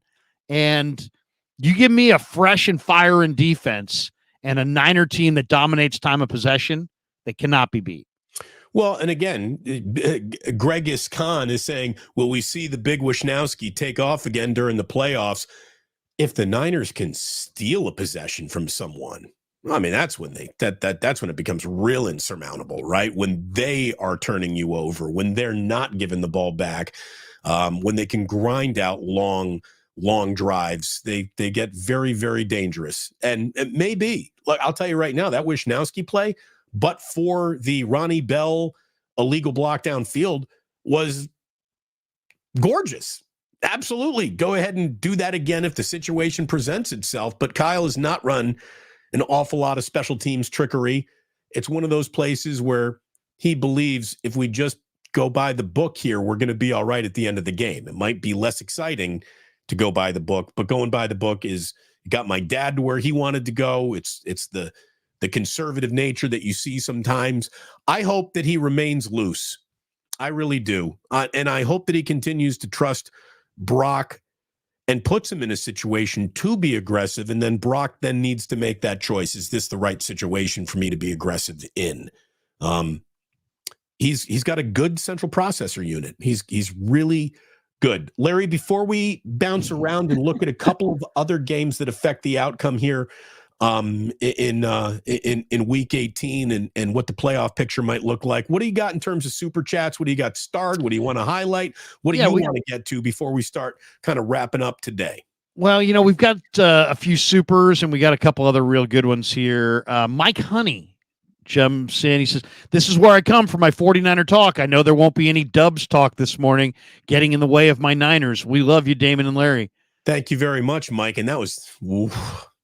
Hey, Steve. 18-point loss. I love you, Steve. How about a little, I don't know, Jonathan Kuminga in the fourth quarter? Just saying. Yeah, there's that. Can I get a little JK in the fourth quarter?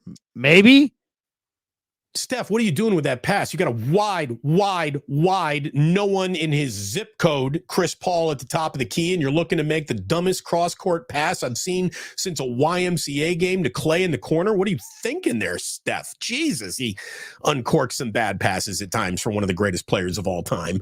But yeah, Steve, I mean, if there is any good to come out of blowing that game to the Denver Nuggets, Steve Kerr, if you haven't learned the lesson that Wiggins ain't it, and Kuminga, here's the thing. I don't know if Jonathan Kuminga is X marks the spot, but I know for sure it ain't Andrew Wiggins, man. That guy is just soft. Trade him.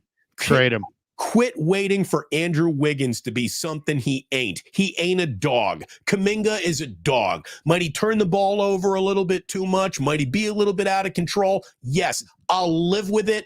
I'll die with it without complaint. Give me Kuminga. Get Andrew Wiggins back to Canada or wherever he'll feel warm and fuzzy and miss 30 games to go sit with his dad, who is still fine. He didn't die. I mean, like, I don't know. It's give me liberty or give me death. Give me Kuminga or give me death. Yeah, seriously. Yeah, no, I want Kuminga and I want Trace Jackson Davis. Yeah. I mean, I'm done with Kevon Looney. He played 22 minutes. He grabs 4 rebounds. How many shots did he block? None. How many points did he score? 7. I mean, I know everybody loves Loon, but Trace Jackson Davis is better than Loon. Trace Jackson Davis can block shots. Larry, I don't agree. You don't like Trace Jackson Davis? Don't like Trace Jackson Davis. Those Indiana guys who leave the school as the all-time leading rebounder and shot blocker at a tiny little college like Indiana. You shouldn't even pay attention to those guys. Yeah, I mean, very disappointing night last night for the Warriors to lose that game. I mean, they're up 10 late, and they get beat in the fourth quarter on their home floor by 16. 36-20 in the fourth on your home freaking floor. That was bad, man. That was bad. Dunleavy badly needs to make a move. Badly. Do I look again tonight, by the way? Do I look like a Hoosier Sphinx with this on my head like this? You got George Washington, with partially red hair. What's the Is that the tradition that you wear the pants on your head like that? No, if I wear them on my legs, you won't be able to see them because they're out of camera. So I just put it on my head, Larry. Those are the warm-ups. These are the candy stripes, baby. This is the single most important tradition in the Big Ten, right there. These candy stripe pants are the greatest thing about Big Ten basketball ever. Right there, right there. Keith Smart wore those pants. Let me tell you what I would do.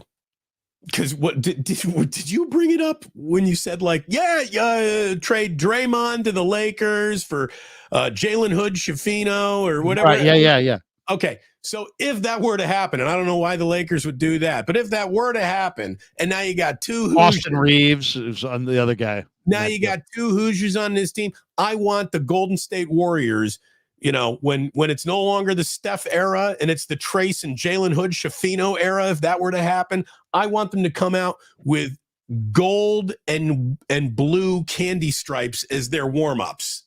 I that would be a good look. I think it would be good. By the way, Mike Honey's like, I'm glad there won't be any Dubs talk. We immediately start talking Dubs. Sorry, I'm a basketball junkie, and that loss was terrible last night. Larry, man. I recorded a short about that loss. I'm glad not a lot of people saw it because I am high as a fucking kite in that thing. You should. By the way, Bay Area sports right now. Let's talk Niners, because if we don't talk Niners, we got to talk about the train wreck Warriors, or we got to talk about Farhan's excuse machine for why he hasn't signed anybody. And it's like, I can't. I mean, he did an interview with Kawakami, and he's like, how many excuses can the Giants make for not signing somebody? It's like, Jesus Christ, go sign somebody. And the latest is, well, we might have to cut some of this. Is the absolute, you ought to be taken out and whipped and beaten for this statement, but that we might have to actually fire some Giants organizational personnel if our payroll's too high. What the fuck? What are you talking about? Your owners are billionaires. You bought the team for a fraction of what it's worth today. I mean, come on. You're minting money. Nobody has more money than the owners and the future descendants of the current Giant ownership group. They are the richest people. Anybody in the world who are talking about firing or laying off, people who work for the San Francisco Giants because their payroll's too high. Well, maybe don't fucking sign DeSclafani and Stripling and all these donkeys to these terrible contracts, Farhan. I need a good GM. I need a good GM right now. Until proven otherwise, he's not a good GM. All I can tell you is that baseball in the Bay Area has never been more dead on arrival than the year we're about to have, because of what the Giants haven't done and because of what the A's have done. So baseball has never meant less than in the year 2024 than it will mean this summer in the Bay Area. And I'm still going to watch. I'm still a baseball fan. That's me. Of course, we all are. But I mean, they're making it very painful. It is. It's going to be a rough summer. Sign somebody. Don't make excuses. Go get me Reese Hoskins. Go get me Cody Bellinger. It's $300 for 2 seats to sit between first base and third base in the infield. Come on, go sign somebody. Did you see that? Well, don't tell me about the labor pain. Show me the GD baby. So remember when we were talking about David Tepper throwing the glass of ice on Monday on the fans? Right. He got fined for that. He got fined $300,000 for that. So didn't know that. So here's the he got fined $300,000. $300 for those ice cubes, Larry. So somebody did real world versus billionaire math on us. That is the equivalent. $300,000 for David Tepper would be like me fining you $1.50. Yeah. Now there's another exercise that I want to talk people through. That's still ridiculous, though. Just to show you the difference. So the word billion is thrown around so casually. Like, oh, he's a billionaire. That guy's a billionaire. There's a lot of billionaires in the room. There are billionaires. Joe Lacob, self-made billionaire. Billionaire, millionaire. Either way, you're rich. No. Millionaires, in proportion to billionaires, might as well be homeless people. Okay, that's the difference. Here, Larry, let me give you this. I want you to memorize this. You will use this on a show you do without me as an example of the difference between millions and billions. So if I told you, Larry, without any rest, I want you to start 1 Mississippi, 2 Mississippi, 3 Mississippi, and count to 1,000,000 without rest, without sleep, it would take you 11 days. Counting 24 hours a day, 7 days a week, it would take you 11 days to go from 1 to 1,000,000, counting on the Mississippi scale. Now, if I said, okay. Could you donate in a super chat $1 billion? Don't cut me off here because I'm getting to the good point. Okay, good. If I said now count to 1 billion, knowing that it would take you 11 days to count to 1,000,000, how long do you think it would take you to count to 1 billion? Just offer a quick guess. What do you think that number is?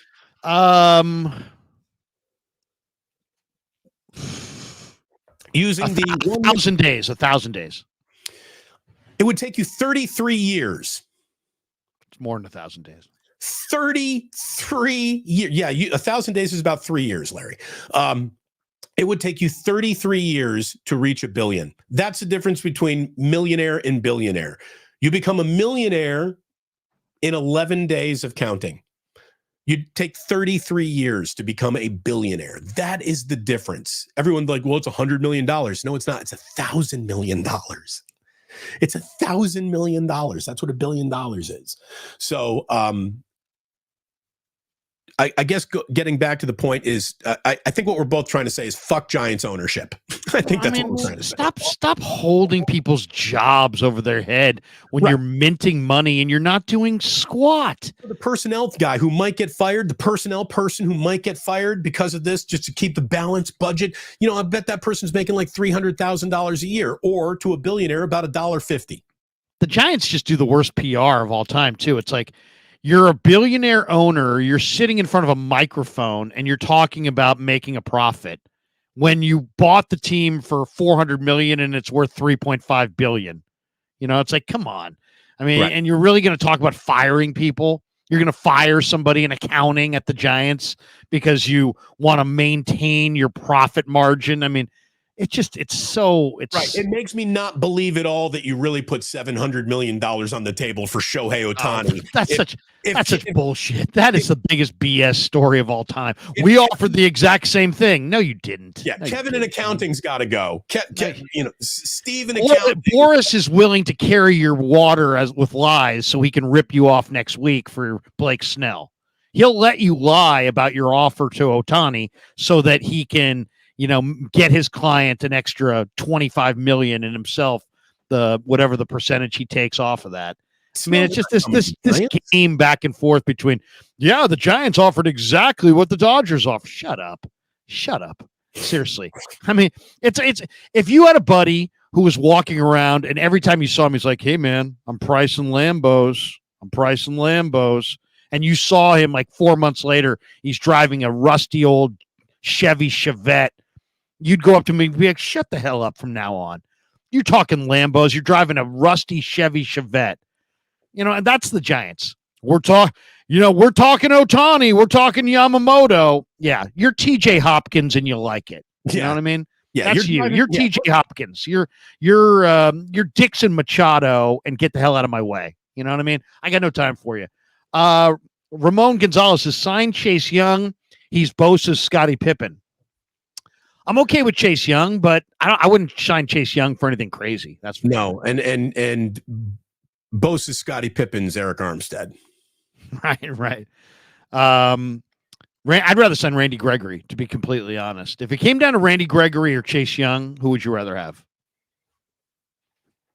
At the price point, Randy Gregory, because Randy Gregory isn't even making a quarter of the money that Chase is going to get. Yeah. Niner bangs. As Mark Schlereth talked to Brock Purdy yesterday, he went into details about Brock Purdy's processing against Arizona. In one play, Brock Purdy scanned the entire field in 2 seconds and made the best decision. Yeah, I mean, Brock processes pre-snap, post-snap as fast as any quarterback in the game. There's no question in my mind. We got this one. Oh, wait, there we go. We got this one from Tyler Wiseguy. Mark Schlereth said that Brock Purdy told him, if you call me a game manager, then you don't watch the film or you don't know football. And he said, the end of this thing will tell my story. That's what I love about Brock is he always, when faced with his doubters, he always makes reference to, we'll talk about this thing when it's over. Like he knows he's going to win. That's what I love.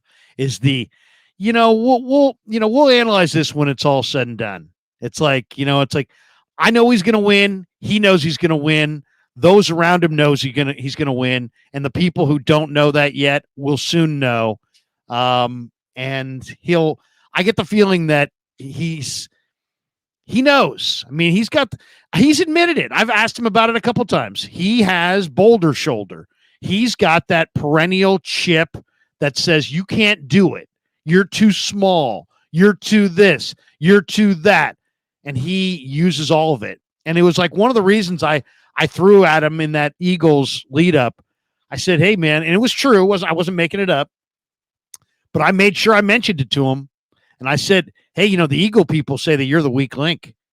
And the look on his face was like, oh, yeah? Oh, yeah? Weak link? I don't know what to say about that. And it's like, then he went out there and he just carved them in their place. It's beautiful. I love that competitive fire. G-Man Music, the salary cap needs to change. Teams that draft well should be able to sign and keep the players they drafted. The salary cap should only apply to free agents. I am G-Man Music.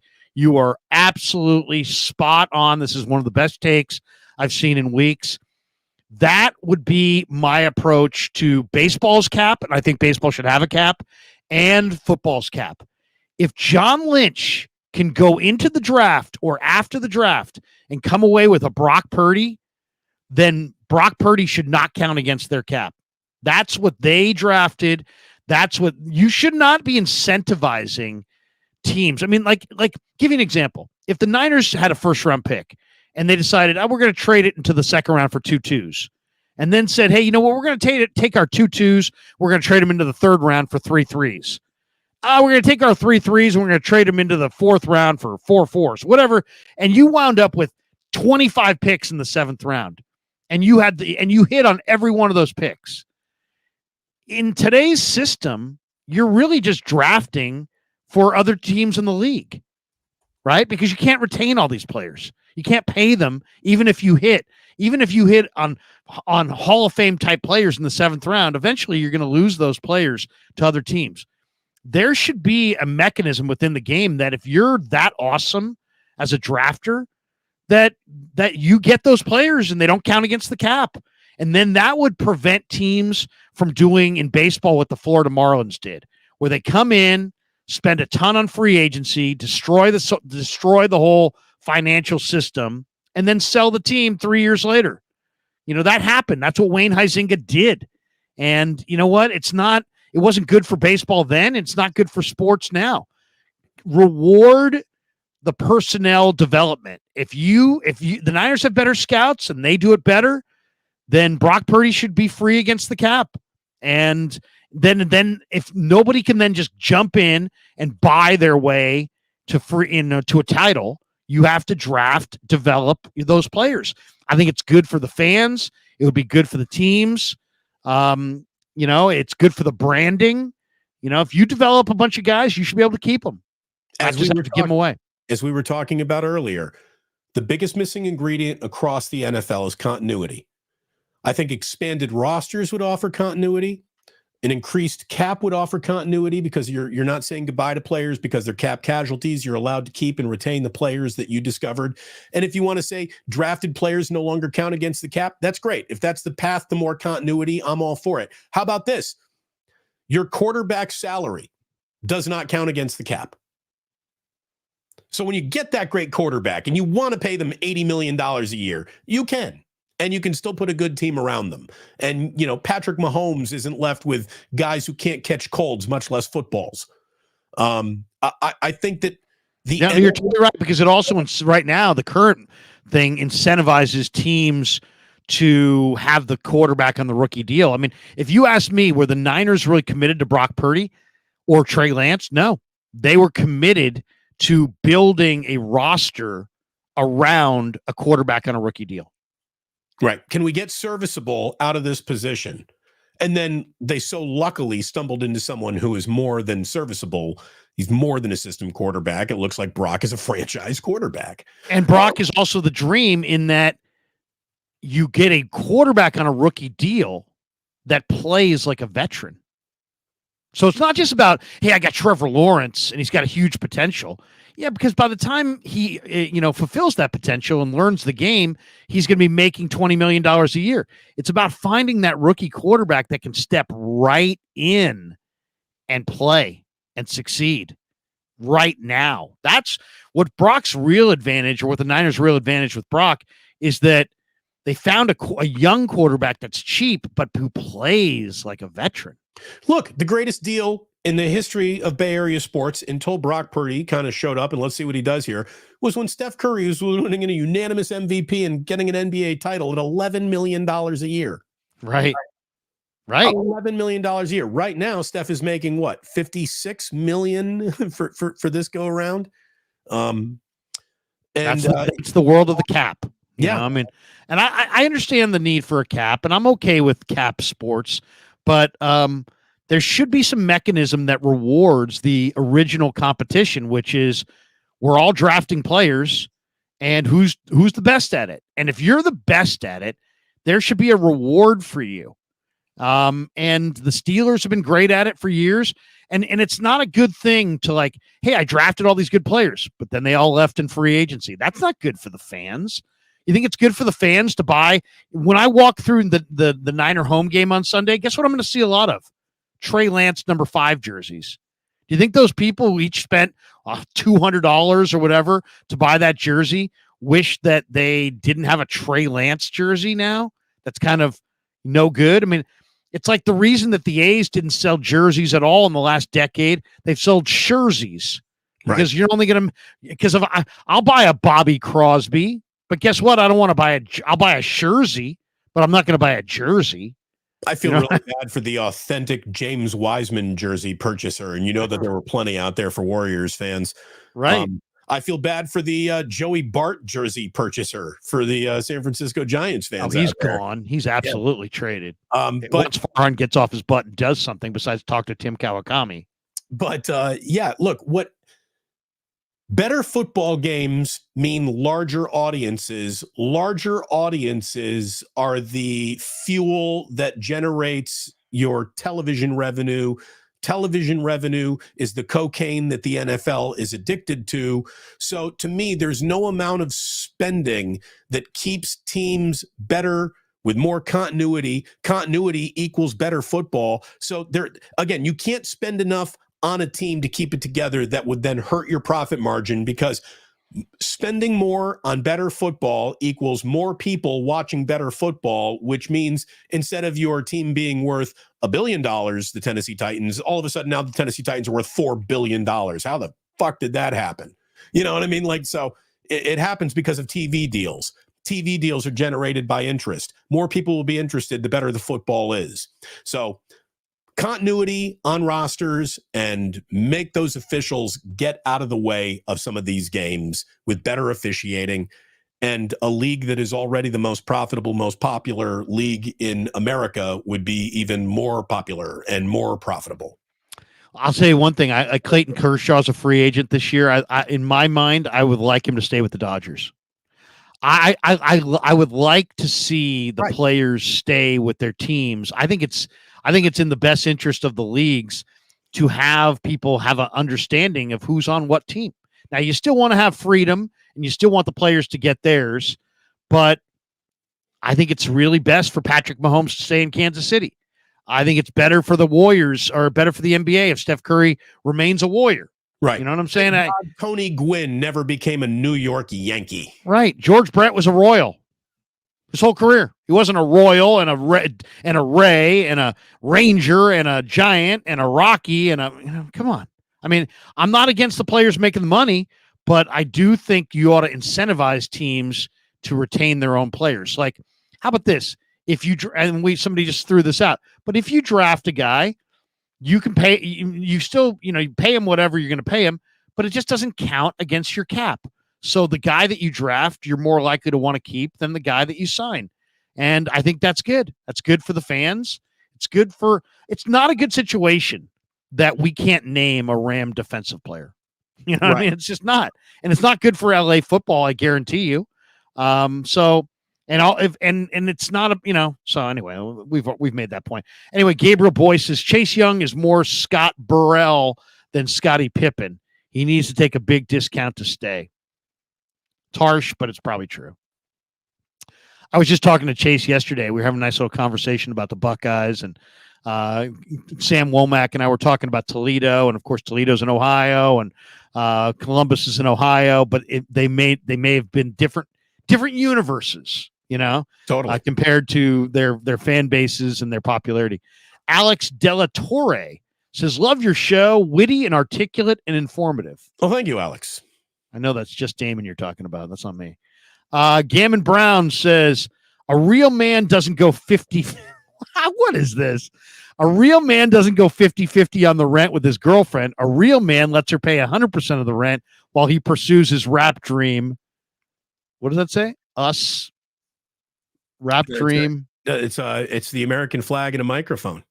Oh, USA. There you go. Oh, look. Keep it on pimping, pimp. Keep your pimp hand strong. Keep pimp on pimping. Gammon makes me laugh. We had him on the call-in show the other night, and I said, look at it this way. How about this, Larry? You know what? When I was in radio and afternoon drive, Jillian and I did very much have a 50-50 relationship. She's done very well in her career. Now she is absolutely paying. I got a woman who's paying for a lot of things in here, and I'm going to tell you, it's nice. Might be stress on her, but boy, it's pay your own weight, fellas. Pay your own freight. But if you got a woman who's got a fastball, that's good too. Now, can she tell you what to do a little bit more now that she's the breadwinner? Can she, Larry, way before can she wore that crown, he was in charge. Can she say, hey, Slappy, unload the dishwasher and Jack's got a poopy diaper. You're on it. I'm actually, you're Mr. Funny. Mom. You're like, who was the actor who played Mr. Mom? Michael Keaton from Pacific Heights. Mr. Mom. I love that movie. I love that your first go-to Michael Keaton movie is Pacific Heights. Fantastic. Dude, that movie scarred me, man. It's a little creepy, right? Scarred me from being a landlord. Just the idea that you could run into a Michael Keaton. Yeah. So I'm going to tell you right now, there's only one household chore that I'm like, and it's laundry. I fucking hate laundry. I will do the dishes. Really? I will do. Can I give you mine? Yeah. Dog vomit. Dog vomit. When the dog vomits, I mean, literally, Amy! when the dog vomits, it's like, if I could, Calgon, take me away. It's like, if I could just zap myself, if I could be like Star Trek, they hit that button and all of a sudden they were vaporized, gone. If I could eliminate myself when the dog vomits or dog diarrhea, well, any dog, anything like that. And I'm just, I don't even know what to say. I gotta tell you, I'm glad the Jack. We got hardwood floors, but still, it's bad. Jack is potty trained, so don't need to worry about that anymore. My man doesn't slip up. We haven't had any overnight accidents. Like, my man is good. My man got potty training down pretty good. I heard him the other night, though, a few months ago when he came. I was talking to you on the phone, and there was serious urgency. Oh yeah, there in was his voice. I gotta go right now, Dad. But that's good. Know when to put up the flag. Know when to fly the flag, and he does. Ozzy is going through it right now. I honestly, if you would have told me, Damon, how do you feel about the whole world of diapers and all that? It's not as bad. Like, I'm a NASCAR pit crew, dude. I get that done fast. I'll give you 4 tires and a full tank in under 20 seconds. Yeah, changing diapers never bothered me. But I'm pretty good. dog vomit or diarrhea on the floor kills me, absolutely kills me, and I just want to sprint in the other direction. I mean, I just can't. I start to like, you know, You get that, I'm like your own dry gag heaving. reflex kicks in. Yeah. By the way, talk about how smart animals are. We went to my in-laws for Christmas, right? For not Christmas Day, but Christmas, the day after Christmas. They're up in El Dorado.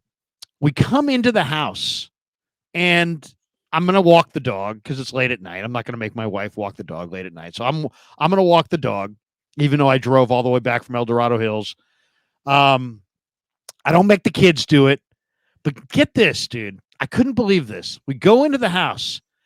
As soon as we come in, the dog's like, of course, she acts like she hadn't seen us in like, a millennium or something. It was like, like all dogs. Right. Their sense of time is not good. Immediately after she greets us all, she runs to her bowl and starts drinking. And it hit me. This dog is so freaking smart. It's a golden retriever that she knew that we weren't home and that she wasn't going to be able, she couldn't go to the bathroom in the house. And we don't have a doggy door. So she's kind of trapped in the house. So she didn't drink her water so she wouldn't have to go to the bathroom. She literally started drinking her water like she was walking through the Sahara and she has been thirsty for hours. And she had a full thing of water. She's rationing. She didn't drink her water because she didn't want to have to go to the bathroom in the house. She's rationing. That's a smart dog. It's a smart dog. Absolutely. Nice job, dog. I thought that was unbelievable. I was like, you got to be kidding me. I mean, that's a smart dog. Golden retriever. Are we done? We're 2 hours in. We're pretty much done. Well, so look, 3 games officially stand out. And the Niners-Rams game, because it doesn't really mean much to either, isn't one of them. The 3 games that stand out start on Saturday, Larry. You got Texans at Colts to decide the AFC South. The winner of that game is the wild card at the very, very least. And the loser of that game goes home. The winner of that game, if the Titans upset the Jaguars, also wins the AFC South and gets a home game. So I think Texans win that game. Huge game between Texans and Colts. The Colts are 9-7, but they're only 4-4 at home. So I'm going to take Stroud and the Texans to beat Minshew Mania on the road. Eagles are at the Giants. The Cowboys are at the Commanders. If either one of those 2 teams blink, it's going to be very interesting. If the Eagles and Cowboys both go and win and they finish tied, the Cowboys win the NFC East based on the record versus common opponents, which is the first tiebreaker, which they will go to, and the Cowboys have that. So if both the Cowboys and Eagles win, Cowboys win the East, and we know that the Cowboys have been a really tough out at home. I don't think they've lost a home game this year, so that's important for them. The Eagles obviously are just reeling right now. I mean, the city of Philadelphia has turned and burnt their team to the ground, and Nick Sirianni went from, that's our guy who got us to the Super Bowl last year, to fire Nick Sirianni. He runs a college offense in a month. I mean, the 49ers did damage when they won that game in Philadelphia, and they're still not recovered. The curse of Dom is real. Have you noticed, by the way, that all these games are interdivision games? Yeah. Every game in Week 18, I think, is interdivision. Yeah, that's what I think the NFL crafted. That's what they wanted out of Week 18. And finally, the only other thing, Larry, that I think is interesting, because it could really affect what the Super Bowl could look like. What's the one thing the Baltimore Ravens didn't have? And you pointed it out over and over again. You weren't impressed with any of their running backs. Now, I don't know how impressed you are with what is left of, the artist formerly known as Dalvin Cook. Dalvin Cook did not have a good year in limited snaps with the New York Jets. But Dalvin Cook to Baltimore changes that Ravens equation a little bit. And if he were to put 3 games together that mattered in the postseason, that could change the amount of danger that the Ravens really represent to anyone they would be playing. So Dalvin Cook to the Ravens feels pretty big. I think he's done. But I know he's got a big name, big rep. You know what's interesting to me? He's had a lot of big plays. I don't think he's got a single play of more than 15 yards all year. So he's not the Dalvin Cook he used to be. No, nothing close. But how about this? Baltimore's really good at home. They're 6-2 at home. Pittsburgh's a field goal favorite because there's no Lamar. I like the Ravens in that game, man. I think the Ravens, even with their backup quarterback, it's Huntley, right? He went to the Pro Bowl last year. I'll take the Ravens without Lamar, getting 3 from the Steelers at home, at M&T Bank Stadium, where they're really, really good typically. I like the Ravens to beat the Steelers in that game. Now I know the Steelers need the game, the Ravens don't need the game, but the Ravens haven't lost in like 10 weeks or something. They're gonna win that game at home over the Steelers. I don't even without Lamar. I like the Ravens to win that game. I'm really interested. The game that I'm most interested in is Dolphins Bills in Miami on the night game, because I think if Buffalo wins that game, they win the AFC East. Yeah, and that's a big one too. And that's the last thing I was going to bring up, which means, Larry, I guess we've reached the end of this one. And I wrote down at the beginning of the year, hopefully week 18 is not going to matter. And what do you know? It doesn't. It doesn't. Look, I hope the Niners go out and win, but not nearly as much as I hope no one gets injured. Maybe Sam Darnold makes it an interesting afternoon of football to really put our eyes on. Maybe, we get that Jordan Mason has been overlooked this whole year. Maybe we get the Ronnie Bell really had a decent game as a wide receiver. Let's see what happens. But as long as nobody get hurt, it's going to be a great day of football on an otherwise meaningless, can't affect the outcome of what is important and what's next, and that's the playoffs for the 49ers. So I'll wrap up with that and my Trent. Ralph, say goodnight. I'll read one last super and then I'll do a Ralph. Okay. John Edwards says, I write in my book, what a tale my thoughts will tell. How I used to listen to your late night KMBR show instead of coming home to my wife. It caused my divorce. Is he blaming you or me? Because we both hosted that show, but not. I don't know. Both of our faults. Yeah, it's both of our faults. It started with me and it finished with you. Go Niners, go Niners. I'm going to be watching. This is what I'm going to do. This is my plan. Okay. I just want to tell everybody my plan. I'm going to go by the ballpark. I'm going to get some garlic fries. I'm going to put them in a paper bag. I'm going to drive Tate home. We're going to watch the game. It's going to be great. I'm gonna call Michi's vis-a-vis my cell phone, and then I'm gonna have them deliver me a beautiful Kalamata. Is it Kalamata or Kalamata? I don't really know, but I love the olives, and I really, really do. I told Tate, I told Tom, I always get the lemon pepper wings. Don't get the atomic. The atomic's too spicy. But I'm gonna get those lemon pepper wings. I'm gonna have a little of Michi's. I'm gonna root for the Niners. I feel really good about their chances. Go Niners, beat the Rams. Hopefully this is our year. I told Tate, I told Tom, they got a great shot. This is our shot.